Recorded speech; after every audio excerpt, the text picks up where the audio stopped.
Hunt Palmer. Hunt Palmer on 104.5 ESPN Baton Rouge. Holding down the middle of the day. Live from the Mercedes-Benz of Baton Rouge studios. This is Hunt Palmer. Welcome in. Hunt Palmer coming to you from the Mercedes-Benz of Baton Rouge studio downtown in the capital city on this Wednesday. Work week just about halfway over here. Powering right on through. We're with you for the next 2 hours here on 104.5 ESPN Baton Rouge. Casey Gaines and Taylor Sharp back there on the ones and twos. Got a few guests lined up today. We'll get to Aaron Fitt here in 15 minutes. Tried to catch up with him yesterday and didn't quite get there. We'll chat with Aaron about all things college baseball in 15 minutes. It's a What If Wednesday. It's coming up at 1:30. LSU basketball dipping back into the portal. We got a new name that we want to monitor and mention at the end of the hour. SEC baseball power rankings from me at 2 o'clock. We'll talk about the Pels in the play-in as well. And, of course, Chris Demui in his normal Wednesday spot at 2:30 talking Tiger baseball. And that is where we'll start today. Tigers go down to Turchin Stadium, take on a bad Tulane team, and beat them 11-5. A little dicey early as Tulane took a lead and then took another 3-2 lead, but LSU established control in the middle innings and carried it on to the later innings and got a pretty workmanlike win over, a pretty poor team. And word from down there at Turchin was there was a lot of purple and gold, not as much green and white down there as Tulane's just falling on hard times, and LSU continues to roll through, having not lost a midweek game all year. Kind of my thoughts on this one. 7 walks is too many for the pitching staff. Do not need to be walking 7 guys when you're facing a team that swings it as poorly as Tulane does. Christian Little started the game, went the first inning, and the one hit he gave up was on a pretty good slider that got kind of pulled out into left field for an RBI single. That wasn't a concern. The problem is he walked 2 guys. You cannot do that. And that's what's holding so many guys on this staff back from realizing their potential is they're just not working ahead in counts, and they're putting guys on base for free. And that's what Little did. He struck 3 guys out. The slider is good when he commands it. But he walked 2 guys, and that's why the one hit they got off of not the greatest swing I've ever seen was because Little put 2 guys on base. The positive sign, and this was Jay's magic moment, if you're not familiar, after every win, Jay goes out and meets the team in the outfield, and the first thing he does is do the magic moment. It's the point in the game that swings LSU toward victory, and what he called the magic moment last night was Bryce Collins entering the game there in the 4th inning and going 2 2/3 innings of hitless, scoreless baseball. He did walk 2 guys, and I'm not crazy about that. But the fact of the matter is that Bryce Collins is throwing the ball much better than he did early in the season. In his first 3 2/3 innings of work this year, 3 2/3 innings, he had 8 walks. Totally unacceptable. Just awful. But since, he's thrown 6 innings and walked only 3. So he's finding it. And it's not been an issue of whether or not he gets hit. He doesn't get hit. He's pitched 9 2/3 innings this year, and he's given up 4 hits, and they've all been singles. No doubles, no triples, no homers. 4 hits in 9 2/3. It's just walks. And if he can control that and spin that good breaking ball that's 12-6 that guys are going to have trouble with, and then elevate the fastball at times when he needs to, he's a piece. And I've been banging this drum for a few weeks now, and if you're listening, you generally know that. But the statistics are backing it up, and the eye test is working as well. Bryce Collins is working his way into a bigger role in this bullpen, which is a very, very good thing. Sam Dutton came in, gave up a couple hits and a run. Nothing too much of note there. Riley Cooper got hit in his 1 inning, gave up 3 hits. But Thatcher Hurd did come in to pitch the 9th inning, and he did get a couple of strikeouts. He did walk a man. The stuff is pretty good, but he's fallen behind in counts, and again, in that inning, he walked a guy. And I want to feel good about the fact that Thatcher Hurd threw a scoreless inning with 2 strikeouts. That, on its face, is a very, very good thing. You look at the box score, it looks good. You look at the stuff, it looks pretty good. But unfortunately, for me as an analyst and someone who's paying attention to this thing, Tulane far more resembles Butler and Samford of late February, early March than they do Tennessee, where he didn't get it out. So I want Thatcher Hurd to be out there in the midweek, and I want him to gain some confidence, and I want him to continue to work through this season. But as far as me projecting a significant uptick in performance in SEC games, which he's going to need for this team to reach what it can reach, I can't put too much stock into what he does against Tulane. I tried against Butler and Samford. That didn't work. So again, a step forward, a good thing, but not like, he's got it. I feel better about Bryce Collins than I do Thatcher Hurd right now. Different roles, different stuff, different ceiling, but I feel better about Collins. So that's it on the pitching side of things. As far as the offense goes, they were really good last night. They had 19 hits in 9 innings. They scored 11 runs. You look at the top 1, 2, 3, 4, 5, 6 in the lineup. Top 6 in the order: Dugas, Morgan, Cruz, White, Beloso, and Jones. They go 15 for 28. That's a 536 clip with a homer and 4 doubles. They swung the bats really well.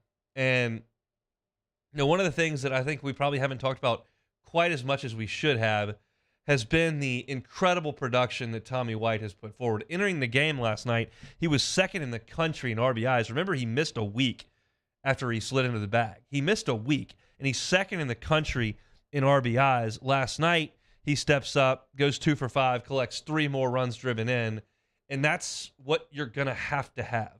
You need the nation's RBI leader hitting behind Dylan Cruz, because essentially there's very little reason to give Dylan Cruz anything to hit. There's just not. The only small reason is that Tommy White coming up behind him is a run-producing machine. And he's doing it to the pull side. He's doing it to the opposite field side. The double he hit off the center field wall last night was basically a 2-strike approach, spread it out, and he's so strong and has got such quick hands that he was able to get to the baseball and fly it all the way off the wall in center field. Incredible.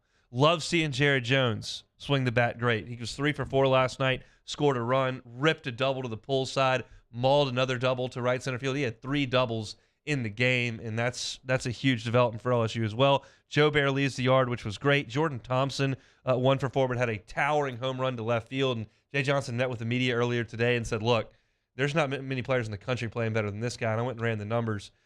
He's, I think, 13 for his last 34, which is 380-ish right now. He's swinging the bat very well and playing good defensively. So in a lineup full of stars like Dugas and Morgan and Cruz and White, you've got the steady and at times important production of Thompson and Beloso.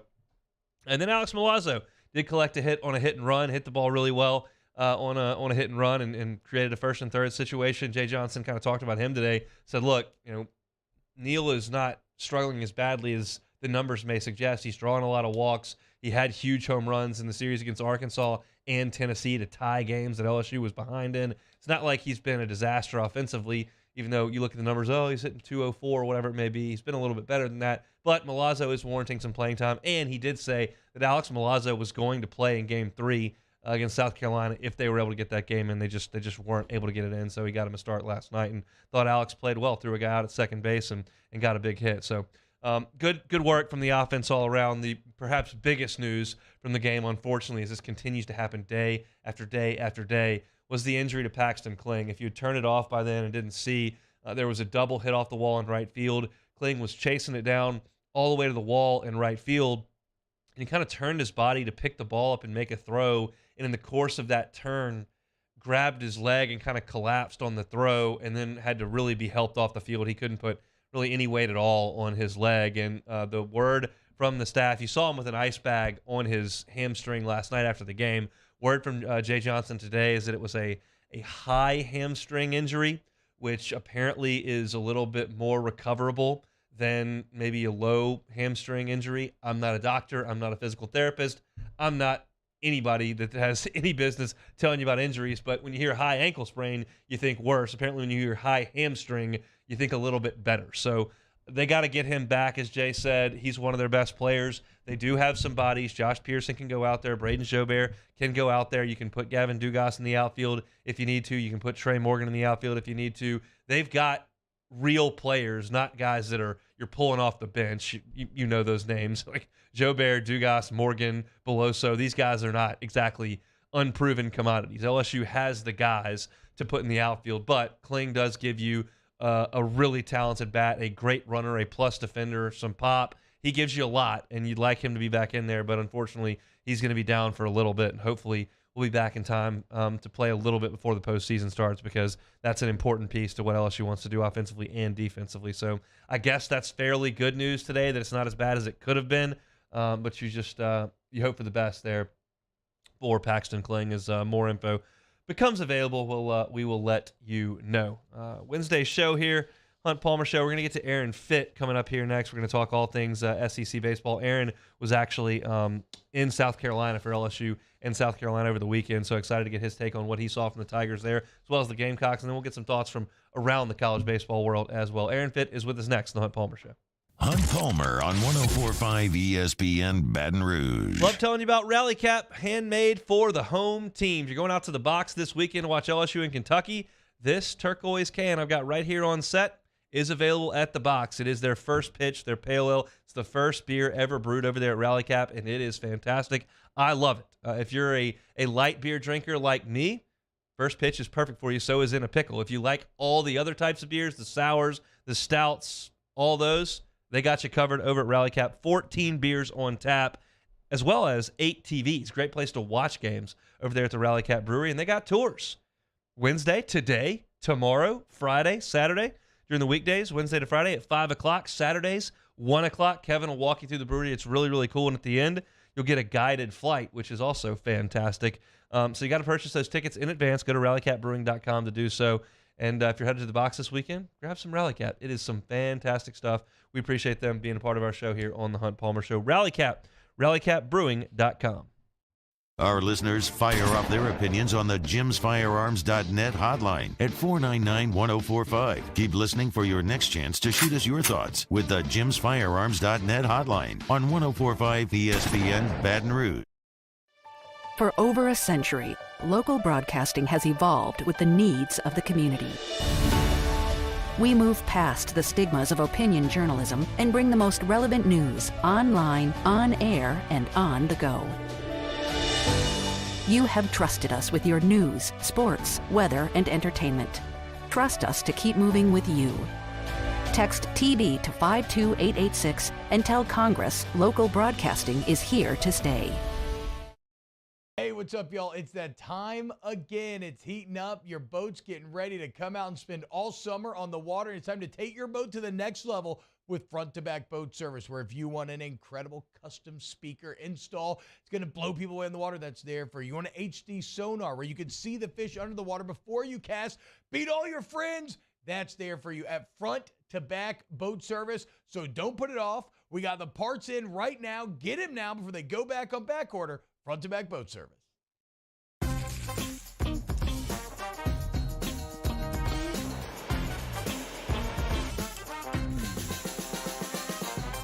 The best kept secret in town is out. Discover Tallulah at the Renaissance Hotel on Bluebonnet. Bayou Chrysler Dodge Jeep Ram has $10,000 off new 2022 Jeep Gladiators and $8,000 off new 23 Jeep Grand Cherokees. All new Bayou automotive vehicles come with a 1 million mile warranty. If you need sales or service, the crew at Bayou is going to do right by you. Hi, I'm Brandon Landry, founder and CEO of Walker. Hi, my name is Dr. Craig Green. This is Ryan Terrio with HUDCORoofing.com. Hey, it's Matt Moscona. No matter how big your commercial roofing job, HUDCO can help. My patients come to me because they trust that I can get the job done at a high level. Ryan Terrio and Richard Tilley have the same level of trust when it comes to roofing. If you have a roofing issue, call HUDCO Roofing. Give us a call, 364-1007, and we'll come to your house and give you a free inspection.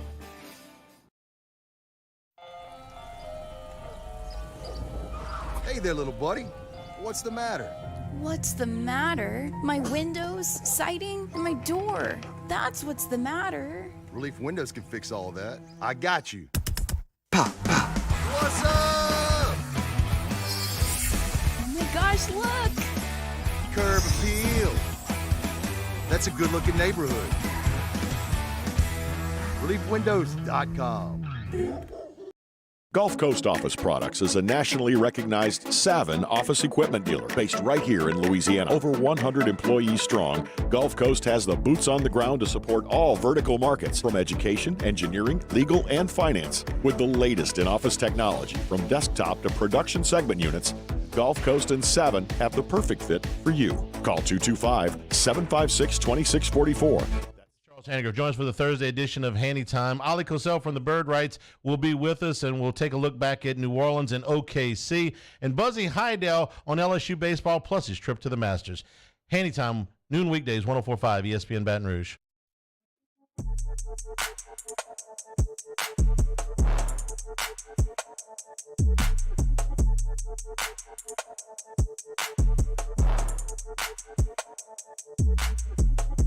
This is Hunt Palmer on 104.5 ESPN Baton Rouge. Hope your Wednesday is rolling right along. Appreciate you hanging out with us here on the Hunt Palmer Show. We'll head out to the Jim's Firearms Hotline right now. Aaron Fitt, co-editor and national writer for D1 Baseball, will join us. Aaron, thanks for the time. How are you? I'm great, Hunt. How are you doing? Doing very well. I guess after this weekend, we're halfway done with conference play here in the Southeastern Conference. It's time to, I guess, start looking at RPIs and wondering about postseason stuff. This thing has kind of flown by. Amazing how that sneaks up on you, doesn't it? I feel like it happens every year, but you're right. I mean, we kind of say all March, it's too early to look at the RPI. And all of a sudden, Easter gets here, and it's like, hey, wait a minute, like we're halfway home. It's time to start really looking at this stuff. It is. It certainly is, and y'all do a great job with it at D1 Baseball. I know that over the weekend you had the chance to dodge some raindrops and watch some LSU and South Carolina. We'll start with the home team here, the Fighting Tigers. What did you make of what you saw from LSU? Well, I'll tell you, it felt like one of those gut check weekends, and that's kind of a cliche phrase I know that we use a lot, probably too much in the media world, but, they're down 4 runs in the 8th inning, and you just saw your best reliever go down with an injury, Garrett Edwards, and it felt like it is a pretty serious deal there. And a lot of teams would have wilted, I think. And South Carolina was playing really well, and LSU just didn't quit, and I thought that was really encouraging. I mean, the fact that they were able to stick to their approach, get a couple guys on base, and you get a big swing from Gavin Dugas, who's done that so many times in his career, and just like that, they find a way to win a game where it felt like they were down and out. And so, obviously, we know how talented they are. They're the most talented team in the country. I don't think there's any question about that. But they showed a lot of heart, and that to me was very encouraging on the road in a tough environment. It was an abbreviated look because of the rain, but you got to see Paul Skeens up close and in person. What'd you think?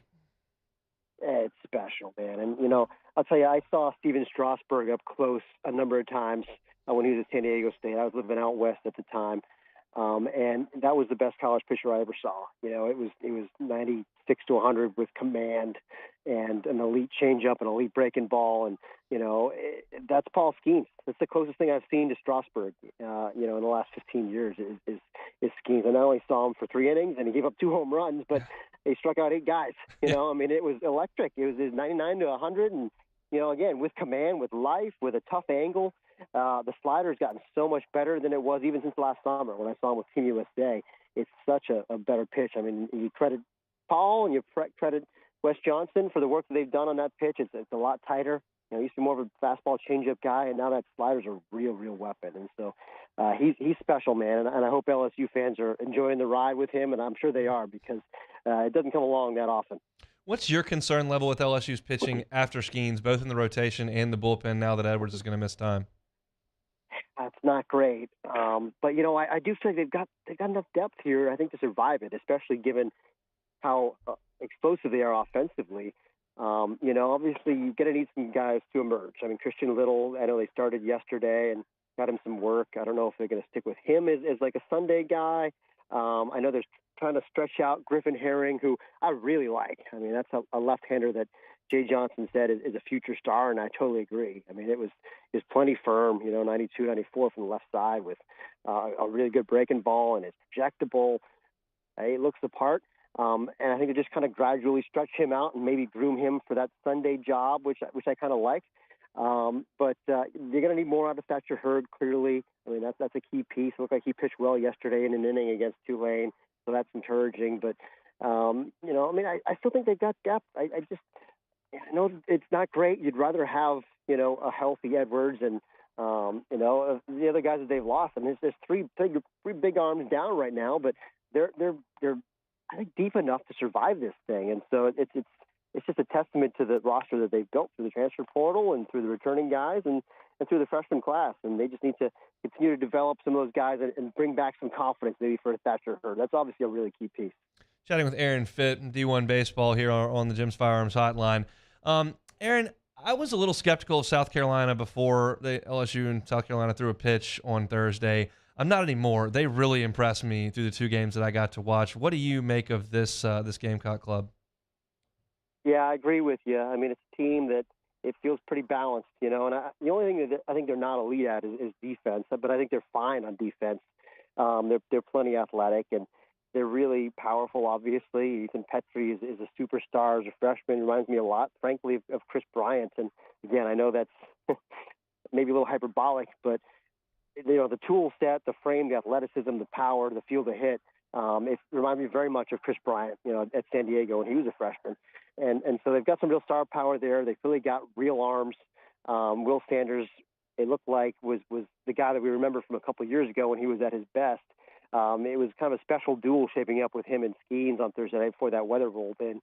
And so if he's back, then that's kind of a game changer for South Carolina, because I really like their bullpen. I like their rotation, and I like the power in the lineup. So I think they're an Omaha caliber team, and I really do. And I'm with you. I think they were impressive this weekend. Who's the best team in the SEC? I mean, it's LSU. I still believe that. Even depleted, I still think it's LSU. But, you've got some real contenders there with obviously Florida, what they've done, and Vanderbilt. I love what Vanderbilt did against a really, really good non-conference schedule, and they've just kept on rolling through SEC play. I think they're 11-1 now. They haven't played really the meat of the SEC yet, but they've sure taken care of business against teams they've played, and they deserve credit for that. And we'll see what happens this weekend in a tough matchup for them. But, those three teams in South Carolina, I feel like kind of the upper cross. Arkansas, you got to put in there as well. You've got 5 teams there. Maybe Tennessee, comes back from kind of a mediocre start. They're 5-7 in the league. I still believe that rotation should be special. It hasn't been yet to this point in the season. It was last year, but the talent is undeniable. And so that feels like a 6th team that is maybe kind of Omaha caliber, just kind of lurking. We've had Joe Healy on every Thursday all season long, and I've asked him a couple times about these Tennessee arms and the statistics. I mean, we saw him in Baton Rouge. Not one of them threw a pitch in the 6th inning in that series, and that's kind of been the story every single weekend. He's given us his thoughts on it. Why do you think this rotation that was so good last year has kind of scuffled and hadn't gotten out of neutral? Yeah, it's a little bit weird, too, because you think, well, maybe they're not, throwing enough strikes or whatever, but you look at the stats. I mean, for me, I always look at strikeout to walk ratio, and that's something that's an indicator usually if you're missing more than, if you're striking out more than a batter per inning and you're not walking that many guys, generally speaking, it's a recipe for success. And for those guys, I mean, Burns and Dolander, they've done fine in those areas, and the ERA just hasn't matched up. They've been a little bit more hittable than they were last year, and I don't know if that's because they're just not commanding within the zone as much, or it's just bad luck. That's part of it too. You can't always control what happens to balls that are put in play. But for me, I'm still buying on those guys. Drew Beam's been awesome, which is encouraging. If that's your Sunday starter, sign me up. But I think better days are ahead for Dolander and Burns. I'm buying low on those guys. All right, let's talk a little bit about some teams outside the SEC. Sometimes in this business you have to ask questions you kind of know the answer to, but I don't know that my audience knows the answer to it. But what makes Wake Forest so good this year? Yeah, they're loaded really in every facet. I mean, this is the best team that they've ever had in program history, and I would include the 1955 national championship team. I can't imagine that team was more talented than this one. Rhett Lauder is a first-round pick, a top half of the first-round pick. Sean Sullivan and Josh Hartle from the left side are 2 really elite guys also. I mean, you got 3 elite starters in your weekend rotation, and that's after losing a first-round talent, Teddy McGraw, to injury right before the season got going. They didn't miss a beat. And so you got an All-American closer with Cam Manassi. So the pitching is the biggest difference for them. I mean, historically, that's a tough place to pitch. It's a very offensive ballpark. And this is, really incredible what they've done on the mound. I mean, they've really built a legit pitching staff with arms that can match up with anybody in the country. And they also still rake, and that's kind of the identity of their program is they always hit, and they hit for power. But you got Nick Kurtz and Brock Wilkin, who are elite power hitters in the corners. There's all kinds of depth in that lineup, and they play a lot better defense than they have in recent years. That's usually been their biggest Achilles heel. They've cleaned it up. It's been a point of emphasis for them, and credit to them. They play much better defense now. Aaron, I know you spent some time out west. I listened to y'all's podcast after the first week when the Big West had kind of a nice first weekend, but I look at y'all's D1 baseball rankings from this week. It takes me all the way to 23 to get to UCLA and then 25 with Oregon. What is the state of baseball out west, and is there anybody that you think can break through come June? Yeah, it's a weird year out west because all of a sudden you've got Arizona State and USC near the top of the standings in the Pac-12, and we haven't seen that in a long time. I mean, USC, has won more national titles than any program in college baseball history, but they only been to one regional since they fired Mike Gillespie, in 2006. One of the all-time stupid moves of any athletic director in sports history. But, they've been irrelevant for a long time. And now you bring in Andy Stankiewicz from Grand Canyon, and he's building something there, and they haven't faced the meat of their schedule yet, but give them credit. I mean, they're right there. I think they're 10-2 in the league. Arizona State, something like that also, with again, a second-year head coach. It feels like definitely trending up. I'm still not completely buying in 100%, but I like what I've seen from those two programs. I still think Stanford is the class of the West. They're just a very offensive, like an SEC kind of an offense out there, maybe just enough arms.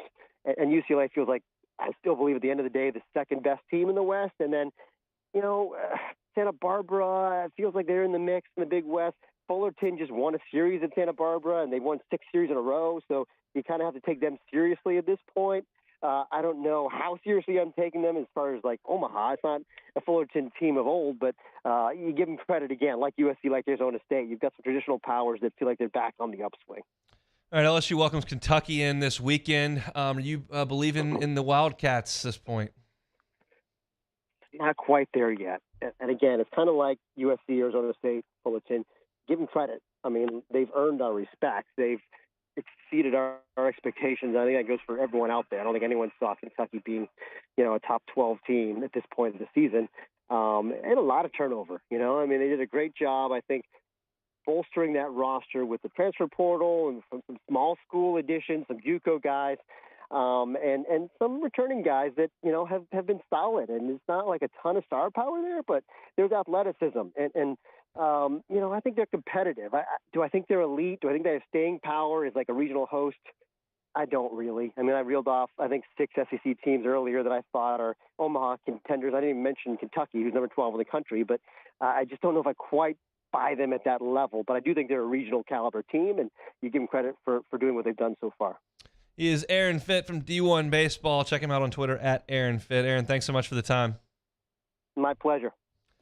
Always enjoy our chats with Aaron. Guy just knows his college baseball all over the country. I did miss Stanford in their D1 baseball rankings. I was rolling through. I did it twice, and I just didn't catch Stanford either time. But it felt at one time like the West Coast was a huge factor in college baseball. You had such powerful teams from Fullerton and Long Beach, and UCLA under Savage had such elite talent. And Stanford usually pops up and shows up in a super and into Omaha. And obviously Jay did a really good job at Arizona getting them there twice. And it just feels like it's the sports shifting to the Southeast like college football is. And while that's great for us and it creates these unbelievable matchups and facilities and it's so much fun for us from March through June, I think there is some validity and some merit in having teams from out west. I mean, I didn't even mention Oregon State, who was a powerhouse under Casey. So it just doesn't feel like that right now. It just feels like it's dominated by the Southeast, and that's reflected in their poll. You look at it, and you've got LSU 1, Florida 3, Vanderbilt 4, Arkansas 5, South Carolina 6. That's 5 of the top 6 in one league. 5 of the top 6. And the other 2 in the top 7 are Wake Forest and Virginia, which are kind of toward the Southeast, and North Carolina and Virginia, obviously. So just feels very regionalized. Boston College sticking its head in there at number 9, but then Kentucky and Tennessee are 10 and 11. East Carolina, North Carolina, Campbell, Florida, Gulf Coast. That's all in one region. It's all right here. So I think that the sport's healthier when more regions are a factor. I'm never going to expect the Big Ten to punch a couple of tickets to Omaha. Michigan got there and got to the end a couple of years ago, and the Kyle Schwarber Indiana team was good, but that's not usually going to be the case. Just feels like the West is a little bit down, and I don't think that's good for the sport of college baseball. We'll take a timeout, come back. It's What If Wednesday. That's next on the Hunt Palmer Show. This is Hunt Palmer. In times of need, get a full list of phone numbers, websites, and other important emergency information on the Demco Stormwatch page at 1045ESPN.com.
There it is, the extra mile, on the border of expected and extraordinary for those willing to go further, like vans customized for work or play, with safety and tech to keep you connected, supported by a 5-star sales, service, and finance team, and backed by the 1-star you know.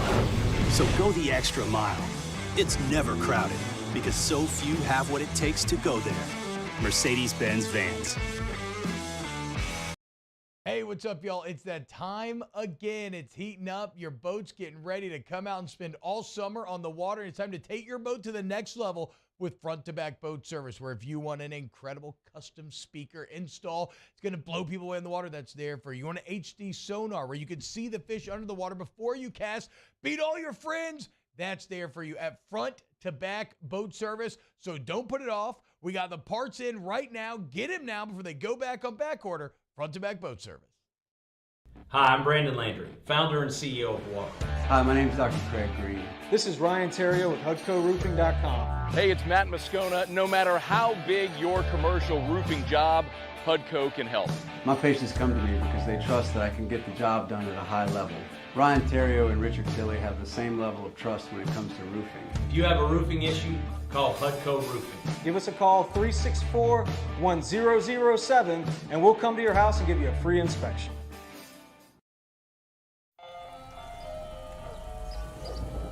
Hey there, little buddy. What's the matter?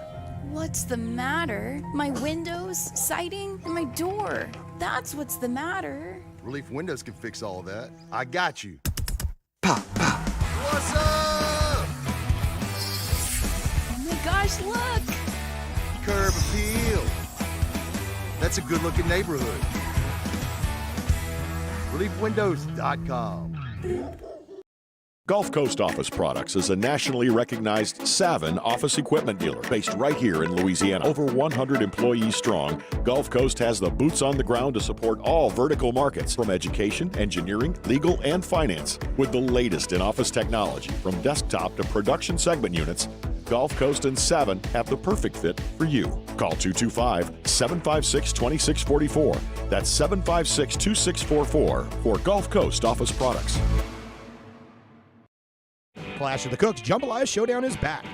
Join us on Saturday, April 22nd at the Ochsner Medical Complex at the Grove. We've got cooking teams of pros and joes serving up their best jambalaya and Cajun Creole dishes, all while helping raise dough for local families battling cancer. Bring the whole family for great food, live tunes, and good times. Clash of the Cooks Jambalaya Showdown, presented by Ochsner. Saturday, April 22nd.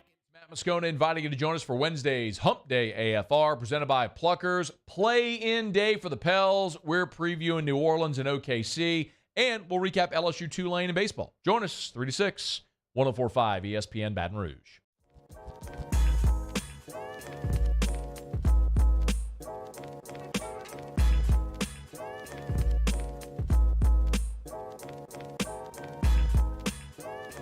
You're listening to Hunt Palmer on 104.5 ESPN Baton Rouge.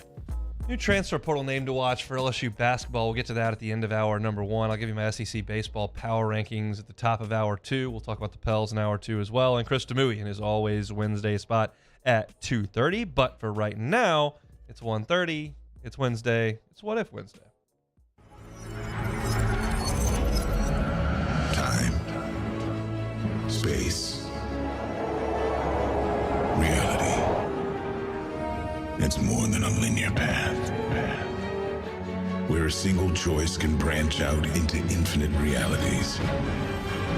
Follow me and ponder the question, what if? Man, I almost forgot about the cool intro. I hadn't done this in like 3 weeks. Yeah, that's because you've been gone forever, just laying on the true. beach yeah, doing I've worked nothing. like 3 days the last 2.5 weeks. It's been nice. All right, kicking off What If Wednesday. Sticking with some Louisiana ties. What if the Pels lose tonight? That's easy. That's a failure of a season. You didn't have any real growth from the organization. There was nobody that like drastically stepped up. I mean, Trey Murphy was better, and so that's good. But BI is still BI, and Zion hadn't developed into anything because he doesn't play ever, and Jonas isn't getting any younger, neither is CJ. It's just, you put this group together. Last year was a nice little push once you got CJ, and then this year you're expected to take a jump, and you haven't. And if you lose tonight, you don't. There's still a window open there to get in there and cause some problems in the playoffs, and that would be growth. If you could get these guys into a playoff series and maybe win one, then okay, it's worth talking about. But that's very unlikely. And if you lose tonight, it's impossible. So it would be a failure of a season if they lose tonight. What if you've got a 3.5-hour flight with a 15-month-old tomorrow? I'm assuming this has something to do with you. That's not even a what if. That's me tomorrow. I'm not looking forward to it. We'll see. We take off at his bedtime at 7:30. So I'm assuming we're not going to get him to sleep at 7:30. But if there's any chance that he can fall asleep for like an hour, that would just be a dream. I'm hoping for not just a disaster of 3.5 hours of walking up in the aisles and up and down the aisles, crying. It could be a disaster. We'll just have to see. I'm not looking forward to it.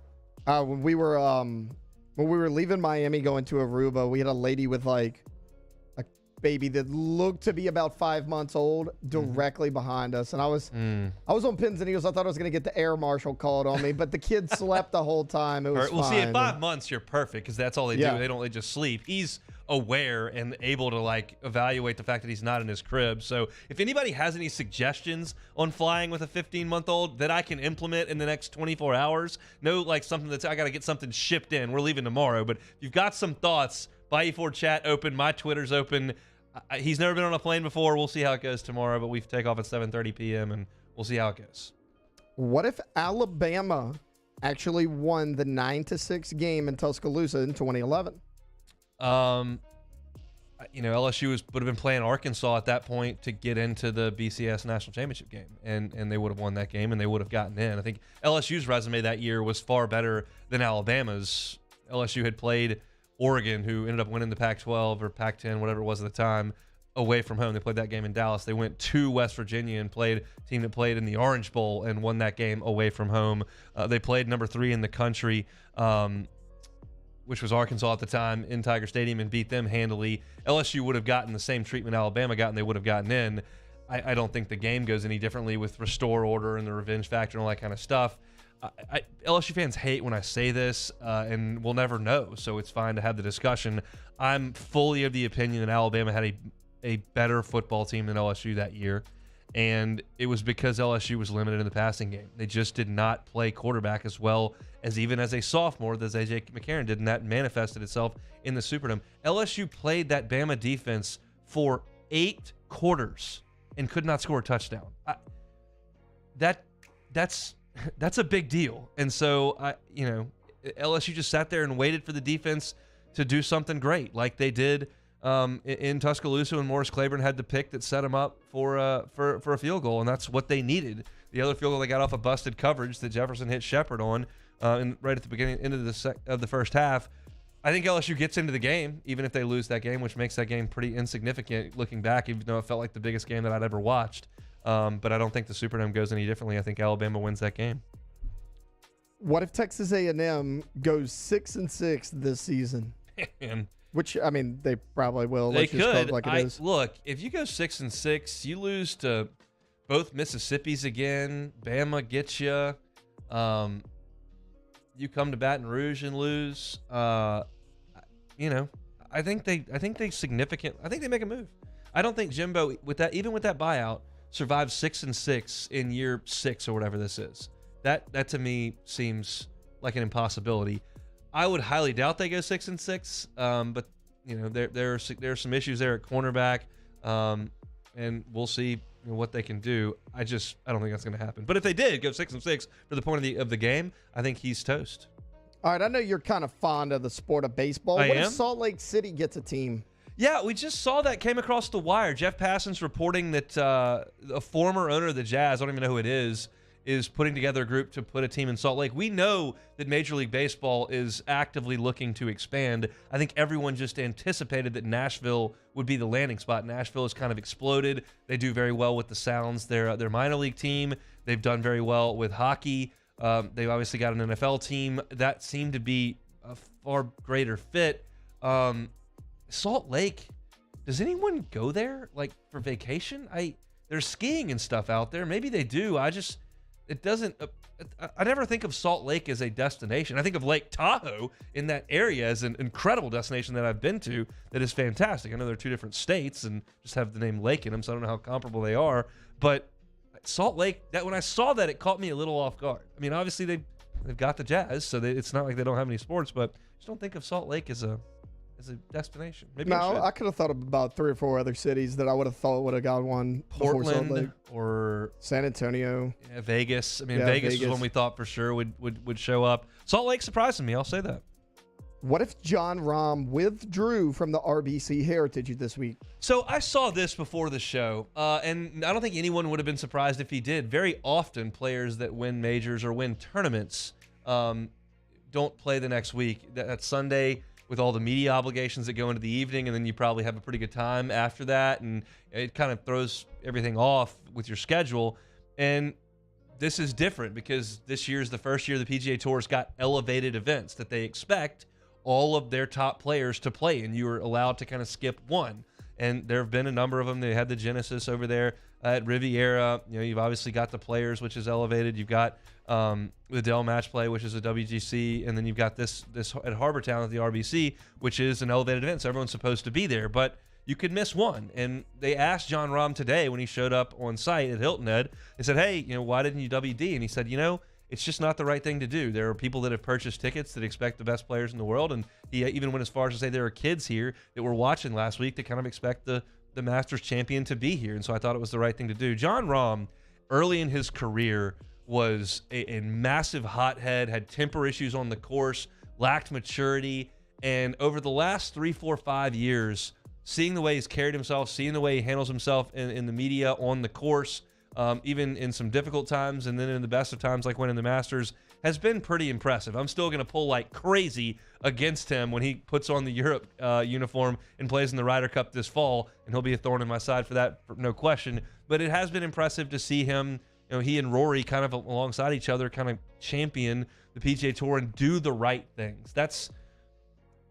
Golfers are not under contract to do things like that. They can set their own schedules. They can do the things that they want to do. You get in the confines of Major League Baseball or the NBA or the NFL, you're kind of told when you're showing up and what you're doing. NBA players are testing those boundaries a little bit with when they want to show up and when they want to play and where they want to play.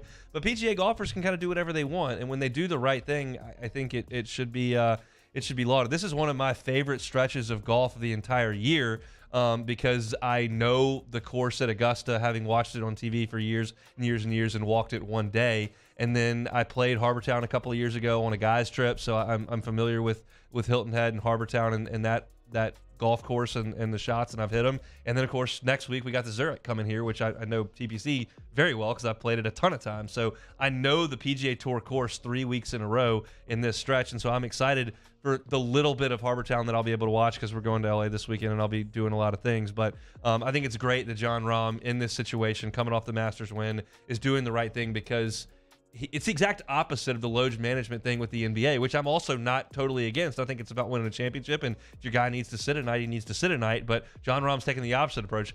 these folks bought tickets and they want to see the guy that just won the Masters. It's right up the road in Hilton Head. I need to be there. I'm going to be there, and I think that's a very, very respectable thing. So that is a What If Wednesday. Appreciate your working on that, Taylor. And we come back, LSU basketball, perhaps dipping into the portal. Another guy with some Louisiana ties. I'll tell you who it is next on the Hunt Palmer Show. This is Unpalms.net Hotline on 104.5 ESPN Baton Rouge. For over a century, local broadcasting has evolved with the needs of the community. We move past the stigmas of opinion journalism and bring the most relevant news online, on air, and on the go. You have trusted us with your news, sports, weather, and entertainment. Trust us to keep moving with you. Text TB to 52886 and tell Congress local broadcasting is here to stay. I've been doing business with Luba for 25 years. They're dependable, trustworthy. It's just the attention to detail with our clients. Our folks have years and years of experience. They're highly trained professionals. But many companies have that asset. What I'd like to think makes Luba a bit different is that we use those talents in a way that truly is dedicated to serving the needs of the folks who depend on us. Hey, what's up, y'all? It's that time again. It's heating up. Your boat's getting ready to come out and spend all summer on the water. It's time to take your boat to the next level with front-to-back boat service, where if you want an incredible custom speaker install, it's going to blow people away in the water, that's there for you. You want an HD sonar where you can see the fish under the water before you cast, beat all your friends, that's there for you at front-to-back boat service. So don't put it off. We got the parts in right now. Get them now before they go back on back order. Front-to-back boat service. Hi, I'm Brandon Landry, founder and CEO of Walk. Hi, my name is Dr. Craig Green. This is Ryan Terrio with HUDCORoofing.com. Hey, it's Matt Moscona. No matter how big your commercial roofing job, HUDCO can help.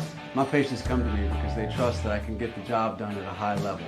Ryan Terrio and Richard Tilley have the same level of trust when it comes to roofing. If you have a roofing issue, call HUDCO Roofing. Give us a call, 364-1007, and we'll come to your house and give you a free inspection.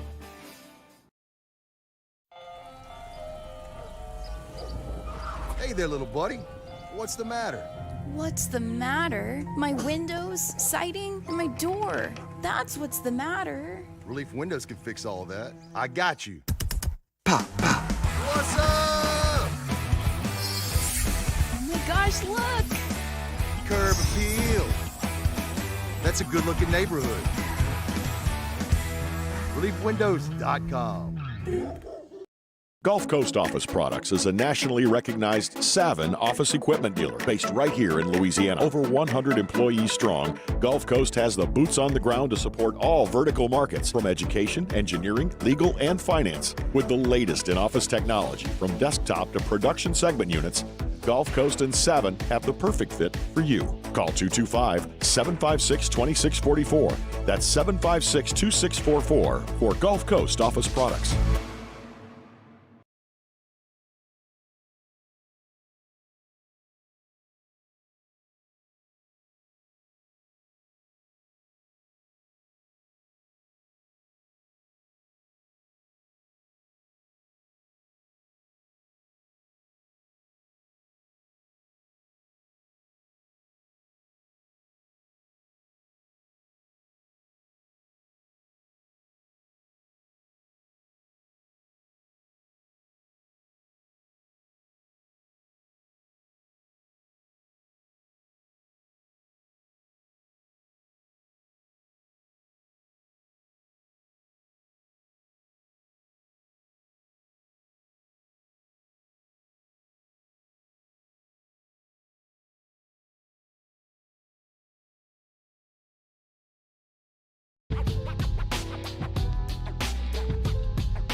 This is Hunt Palmer on 104.5 ESPN Baton Rouge.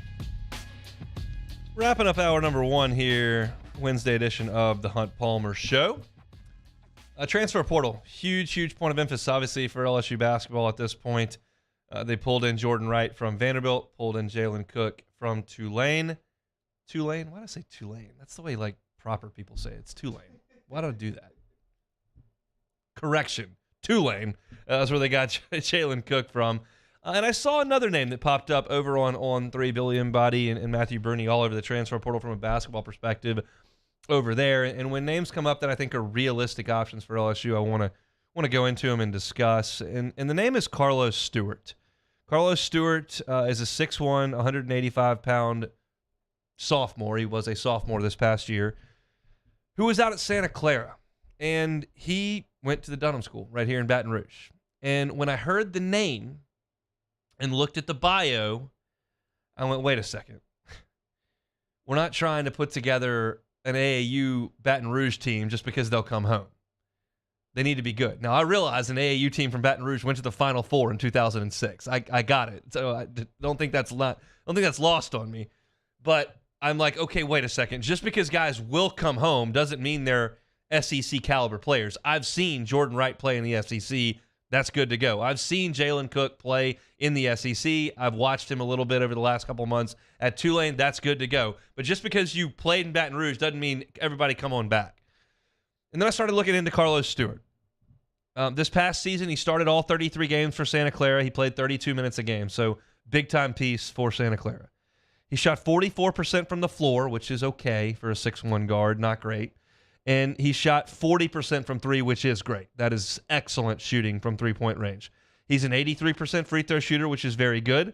He averaged 2 assists and 2 turnovers a game. So at 6'1", not necessarily a 4, 5, 6 assist a game guy, more of a scorer. Some of the games he played this year against higher level competition, he played very well. He scored 21 points on BYU. In a game at St. Mary's, who was very good this year, he scored 17 points on 7 of 14 shooting, so 50% from the floor, 3 of 5 from three-point range in that game against St. Mary's. Very impressive. At Gonzaga this year, that's a pretty tough place to play in the Kennel. He scored 22 points at Gonzaga this year. He was 9 of 15 from the floor. He was 3 of 6 from 3 in that game, and had a really nice game against Gonzaga. So not just against the bottom half of the Big West or Pacific or whoever else, San Francisco, whoever else it may be. These are against the top-level teams. He was putting 21, 17, 22 points on the board. He scored 20-plus points 11 times this year. And after December the 3rd, so pretty early in the season, after December 3rd, he was in double figures 22 of 26 games. There's a lot of YouTube video out there of Carlos Stewart. My opinion is that he can play in the SEC.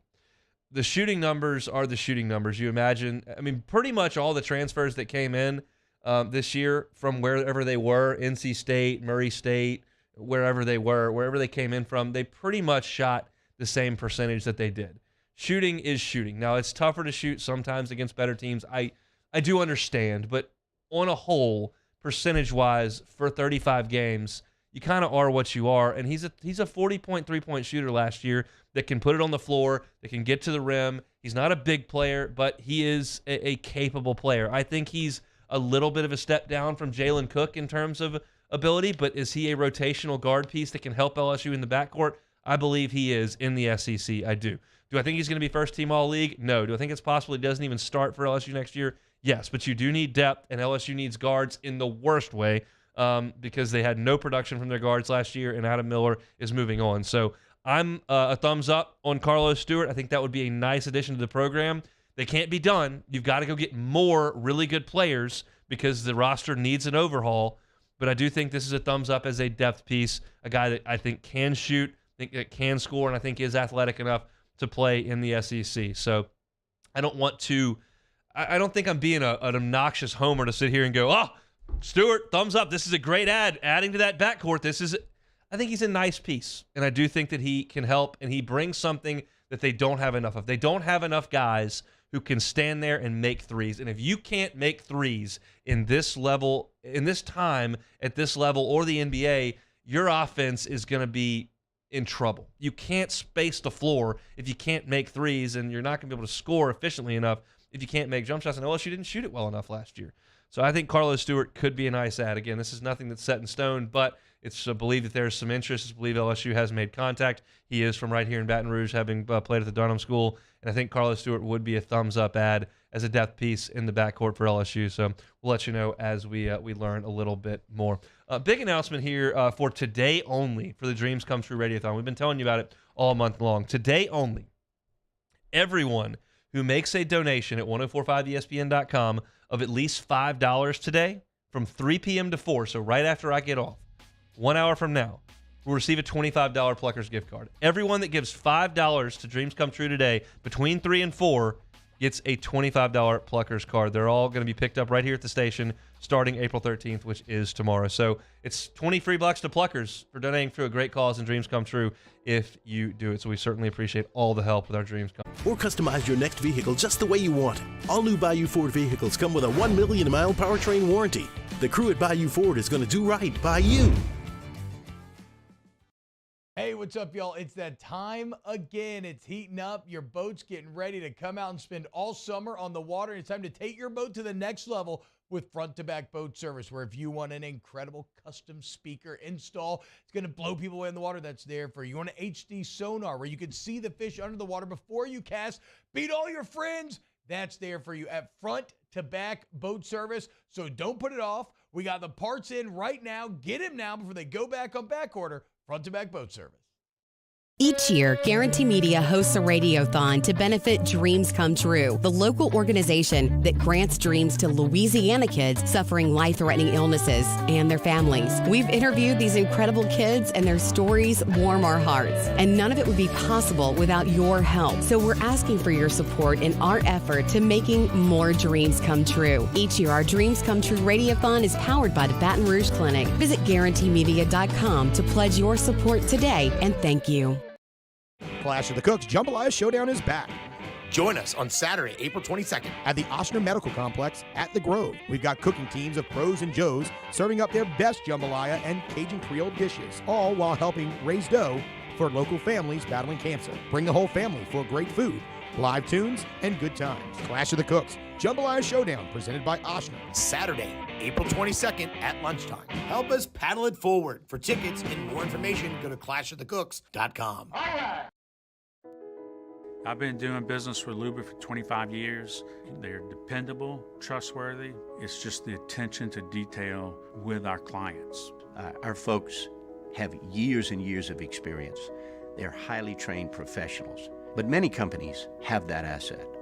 What I'd like to think makes Luba a bit different is that we use those talents in a way that truly is dedicated to serving the needs of the folks who depend on us.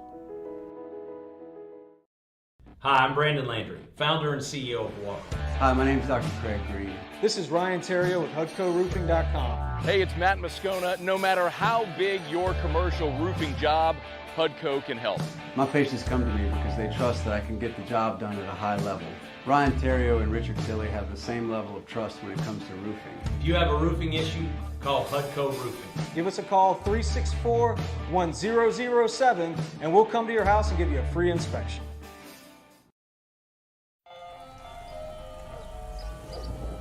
Hey there, little buddy. What's the matter? What's the matter? My windows, siding, and my door. That's what's the matter. Relief Windows can fix all that. I got you. Pop, pop. What's up? Oh my gosh, look! Curb appeal. That's a good-looking neighborhood. ReliefWindows.com. Gulf Coast Office Products is a nationally recognized Savin office equipment dealer based right here in Louisiana. Over 100 employees strong, Gulf Coast has the boots on the ground to support all vertical markets, from education, engineering, legal, and finance. With the latest in office technology, from desktop to production segment units, Gulf Coast and Savin have the perfect fit for you. Call 225-756-2644. That's 756-2644 for Gulf Coast Office Products.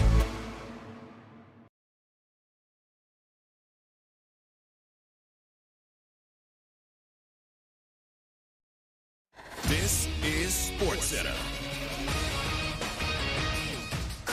I'm Christine Lisi. No plans by Giants running back Saquon Barkley to sign his franchise tender before the start of New York's offseason program on Monday. He's not eligible to take part in the offseason program unless he's under contract. If negotiations between the sides continue to remain at a standstill, it could be a while before Barkley joins the Giants, says Canty and Carlin co-host Chris Canty. If you're Saquon, you got to try to keep as many hits off your body as you possibly can before you go into the regular season. Now, I don't think it does him any good to sit out the entirety of the year like Le'Veon Bell did, but I do think Saquon could take it, right up to the end of training camp and before the beginning of the regular season. Chris Canty on Greeny. 2 win-or-go-home games in the play-in on the way tonight in the NBA. Leads off with Raptors-Bulls. Winner takes on the Heat for 8th in the East. Then Thunder-Pelicans. Timberwolves await that winner for 8th in the West. Covered 6:30 Eastern ESPN Radio, 7 Eastern ESPN TV. Jake Paul and Nate Diaz will square off August 5th in the pay-per-view bout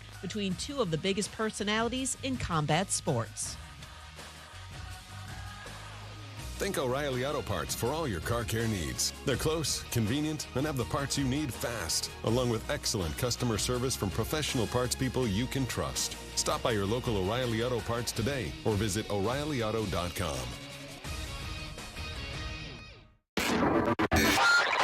Now, Hunt Palmer on 104.5 ESPN Baton Rouge. Holding down the middle of the day. Live from the Mercedes-Benz of Baton Rouge studios. This is Hunt Palmer. Hour 2 on a Wednesday. Half the work week in the rear view mirror. Thanks for hanging out with us here on 104.5 ESPN Baton Rouge.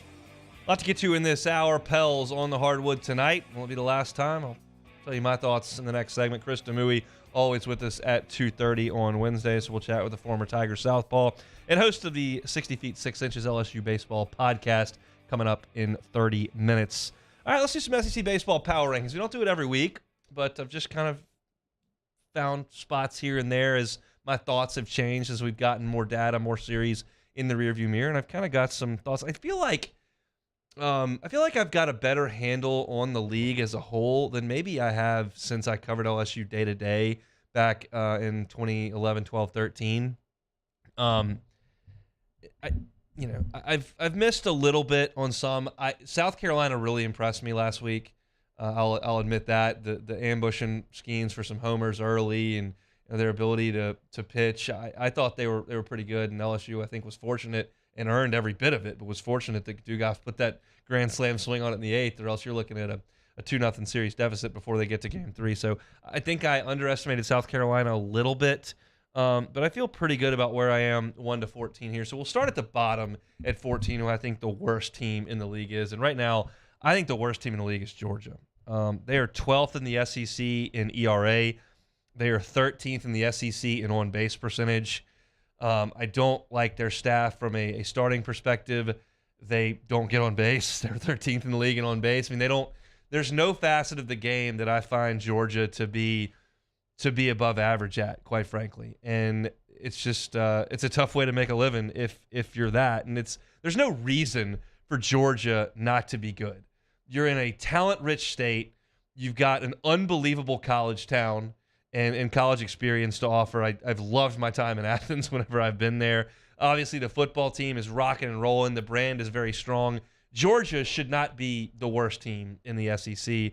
But as I look at it right now, I think they are. So I've got them down there at 14. I've got Mississippi State at 13. State, their pitching woes have been well documented. They're 13th in the SEC in ERA, of which they're 14th in runs allowed.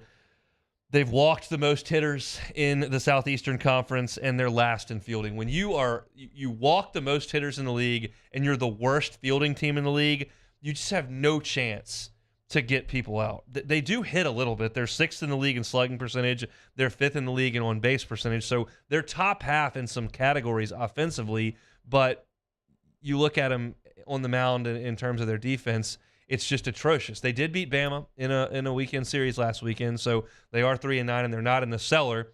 Ole Miss is, but I think Mississippi State and Georgia are the worst 2 teams in the league. Number 12 here, I've got Auburn. They're 4-8 in the league. We say they can hit.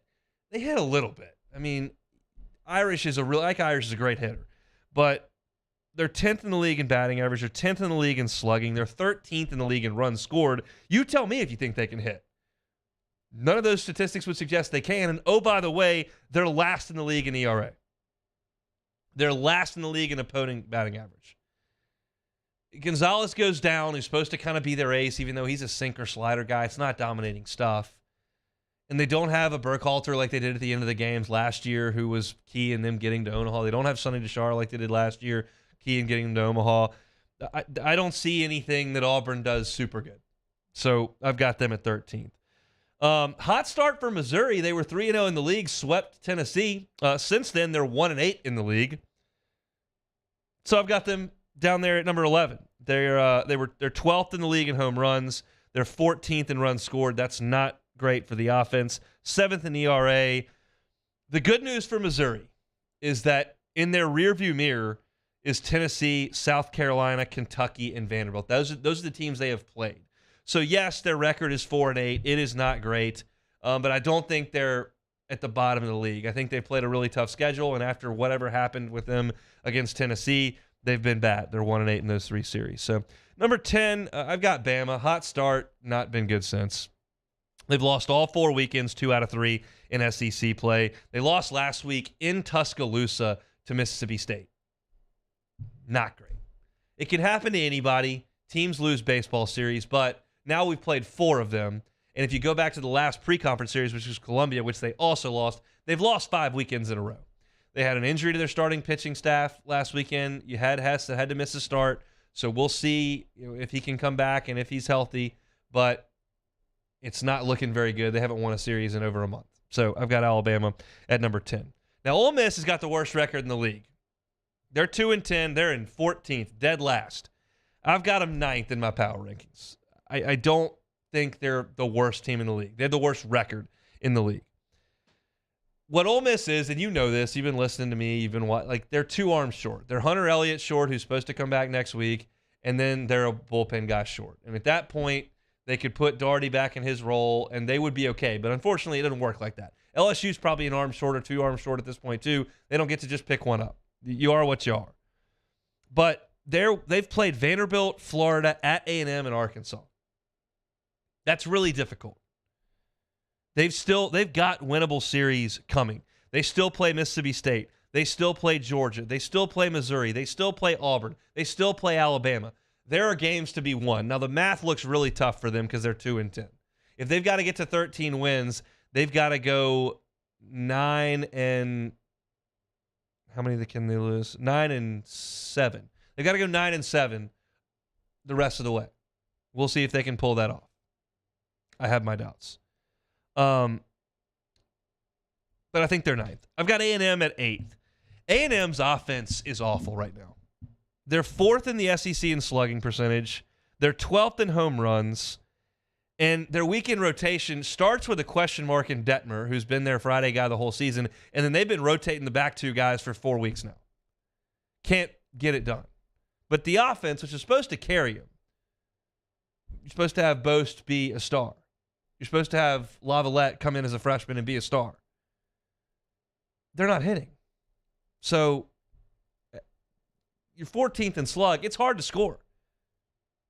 They haven't scored enough, and that's why Texas A&M sits here right now at 5-7. They're far from done, and they can get hot, but I got them 8th. We'll see this weekend what Kentucky's got. I'm a skeptic, and we'll preview them tomorrow, but these are some numbers that'll come up. Look, they played Mississippi State, Alabama, Missouri, and Georgia. Those are 4 of my bottom 5 outside of Auburn. They've played about as soft a schedule as you could possibly play in SEC play, and that's why you look up and Kentucky's 9-3. They have allowed the fewest runs in the SEC. They've allowed the fewest home runs in the SEC. But they're not missing bats. They're 13th in strikeouts. So that, to me, sounds like you're facing weak-hitting teams. You're not missing bats, but you're getting outs. Pitching-wise, their numbers are impressive. They've allowed the fewest runs, as I mentioned. And then offensively, they don't slug. This is what we're going to talk about tomorrow. They don't slug at all. They're 13th in the league in slugging. They don't hit home runs. They don't hit a lot of doubles. They run a lot. They steal a ton. But when you're third in on-base percentage in the league and you're 10th in runs, that doesn't – it tells me what you are. You're a singles-hitting team that tries to steal. Man, that's a hard way to make a living. That's the old-school way to play baseball. You hit a single, you bunt them over, and you try to single them in. Well, it's easier to walk and bash a double to score a run. Then you only got to hit the ball hard once. So Kentucky doesn't do that a lot. I'm skeptical. The staff numbers are great. We'll see what they do against this LSU lineup. I've got them at 7, even though they're 9-3 in the league. I got Arkansas at 6. Arkansas is 8-4. They don't have a glaring strength or a glaring weakness to me. And we saw them here. They're 6th in the league in batting average, 8th in slugging, 7th in on base. They're a middle-of-the-road offensive team, just about every metric. They're 8th in home runs. And then you go to the pitching side, they're 9th in ERA. They're 9th in earned runs allowed. They're right in the middle of the pack between 5 and 9 in everything that they do. But Dave Van Horn teams just kind of find a way to get it done. Found a way to beat Paul Skeens. Found a way to win 2 out of 3 against Ole Miss. Big one coming up with Tennessee this weekend, no question. But 8-4, Arkansas is atop the conference. That's the most wins in the SEC West without a statistical massive strength or weakness. It's odd. Didn't think I would be doing this. Tennessee's 5th for me. They've got the talent. The results don't back any of it up. They're 5-7, and they've lost series to Missouri, LSU, and Florida. I know Chase Dolander's going to be a high draft pick. I know Chase Burns is going to be a high draft pick. Drew Beam's actually been very good most of the time. But they're not getting anybody out. What do you want me to do? They're not getting anybody out. So I can't. I thought Tennessee, when they came in here, was the second best team in the league. I don't think that anymore. I've got them at 5th. South Carolina moves up to 4th. I was impressed with Will Sanders' stuff on Thursday before the rain came. And their lineup's legit. Petrie's got 17 homers. Aaron Fitt in the last hour compared him to Chris Bryant. He's awesome. Cassis has 15 homers. They lead the SEC in walks, and they hit a ton of home runs. That's a good way to score a lot. And I think South Carolina's good. I've got them 4th. Vanderbilt, I've got 3rd.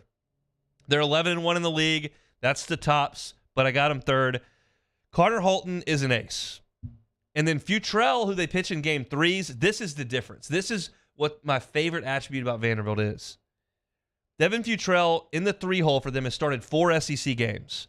He's thrown 25 innings, given up 5 earned runs in 25 innings, 17 strikeouts, 1 walk. That's their 3rd starter. They've got a great rotation going right now. Is it more talented than Florida's? Probably not. Is it more talented than Tennessee's? No. Is it more efficient and productive right now? Yes. Plus, they got Bradfield at the top of the order, who's a nightmare. Look, they played Ole Miss, Mississippi State, Georgia, and Missouri. That's a bad run. So maybe they're not quite as good as that 11-1 would indicate, but they're good. Second best team in the SEC. I got LSU. I'm worried about the pitching. Told you about it Monday. What do I have after Skeens? I don't know. What do I have in the bullpen? I don't know. I can give you the options, but right now it's a incredibly awesome lineup. It's the best ace in college baseball, and that recipe alone can get you to Omaha. And you can win the whole thing like that. This is not meant as me suggesting that LSU has lowered its ceiling and is now no longer a championship threat. No. They're a threat to win the league. They're a threat to win every weekend. They're a threat to win the national championship still today. Absolutely. Am I concerned about the pitching? I am. Both of those things could be true, which puts Florida at the top spot for me. They lead the league in slugging percentage. They're 2nd in runs. They've struck out the 2nd most batters. That tells you the talent that they've got in that bullpen and in that starting rotation. And they're 9-3 right now in the league, and they got Georgia this week, who I've got last. I think they're going to be 12-3 through 15. I think LSU's great. I think LSU's going to beat Kentucky this weekend.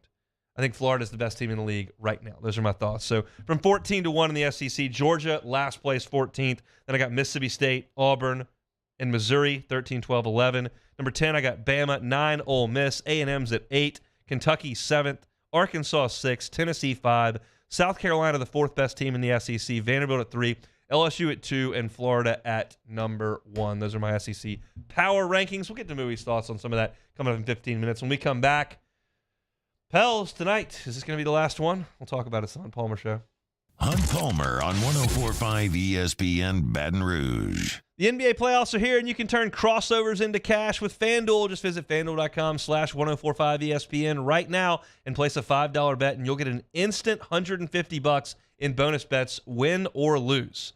They got great promotions every day during the NBA playoffs. This app is safe, secure, it's super easy to use, and the best part about FanDuel, when you win, you get paid instantly. There's no better place to bet all the playoff action than America's #1 sportsbook. Just go to FanDuel.com/1045ESPN and sign up to get $150 in bonus bets when you bet your first $5. FanDuel, official sports betting partner of the NBA. Must be 21 and present in Louisiana. Bonus issues, non-withdrawable bonus bet that expires in 7 days. Restrictions apply. See full terms at FanDuel.com/sportsbook. If you're someone who has a gambling problem and wants help, call 1-877-770-STOP.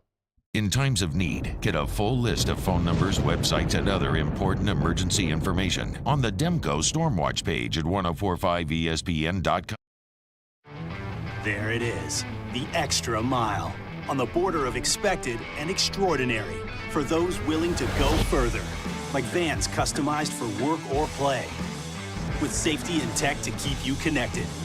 Supported by a 5-star sales, service, and finance team. And backed by the 1-star you know. So go the extra mile. It's never crowded because so few have what it takes to go there. Mercedes-Benz Vans. Hey, what's up, y'all? It's that time again. It's heating up. Your boat's getting ready to come out and spend all summer on the water. It's time to take your boat to the next level with front-to-back boat service, where if you want an incredible custom speaker install, it's going to blow people away in the water, that's there for you. You want an HD sonar where you can see the fish under the water before you cast, beat all your friends, that's there for you at front-to-back boat service. So don't put it off. We got the parts in right now. Get them now before they go back on back order. Front-to-back boat service. I drove myself to the ER, had heart surgery, and drove myself home 24 hours later, feeling fine. Starting running again after the procedure, I'm getting excited thinking about it. I had no pain, nothing.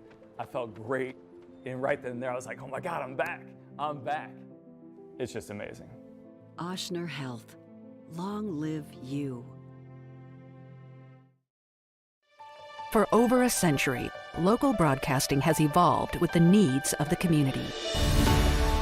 We move past the stigmas of opinion journalism and bring the most relevant news online, on air, and on the go.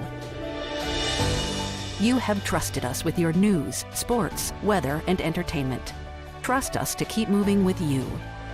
Text TB to 52886 and tell Congress local broadcasting is here to stay.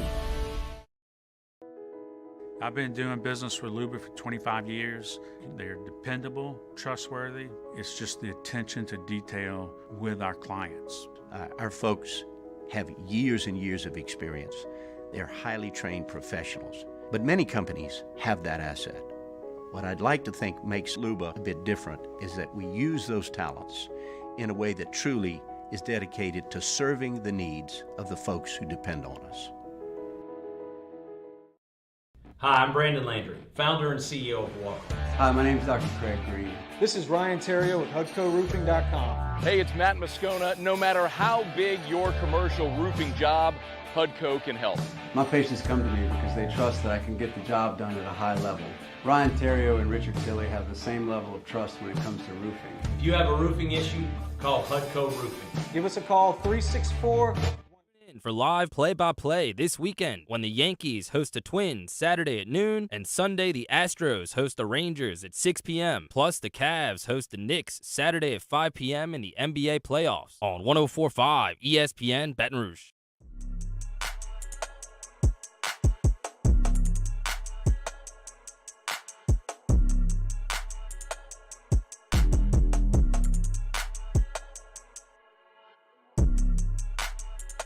You're listening to Hunt Palmer on 104.5 ESPN Baton Rouge.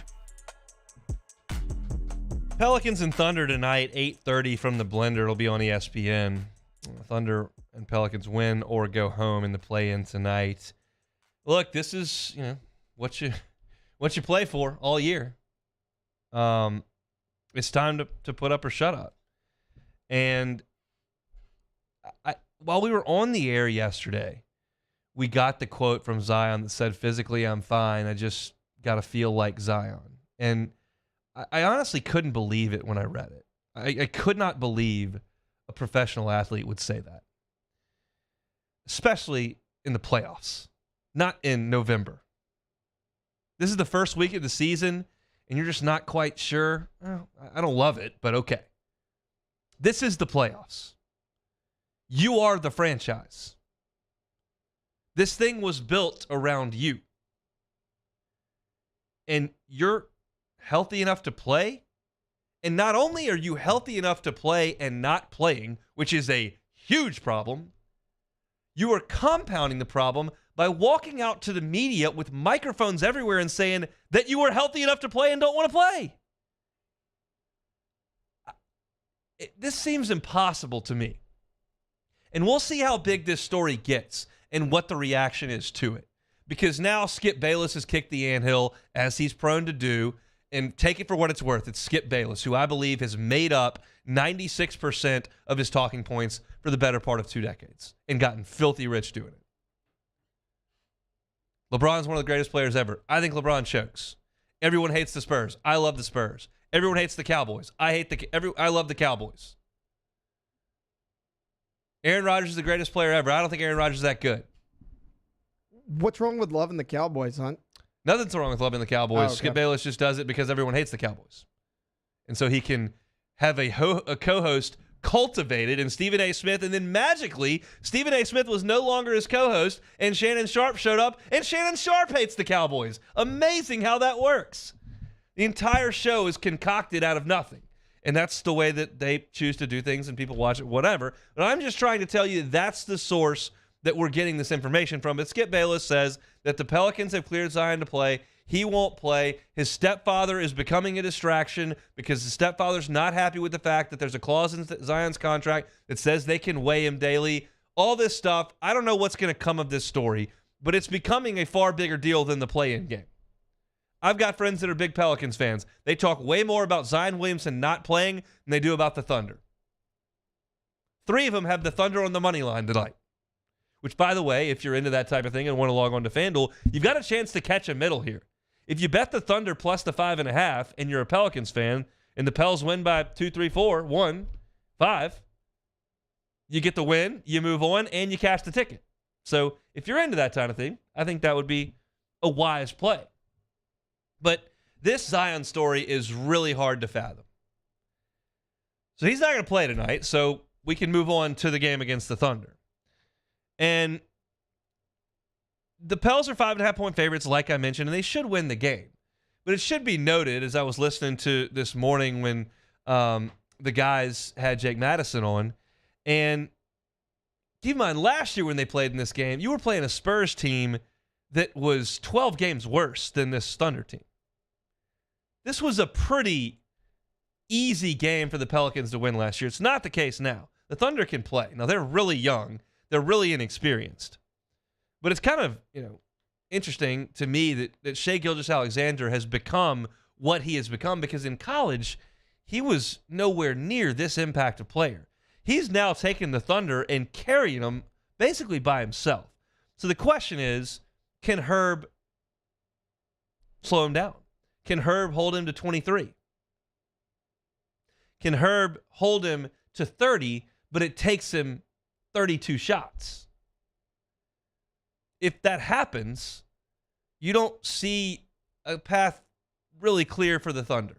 He's going to have to be really good for the Thunder. I think for the Pels, a key in this game is going to be, at some point, Murphy and McCollum are going to have to hit some long-range shots.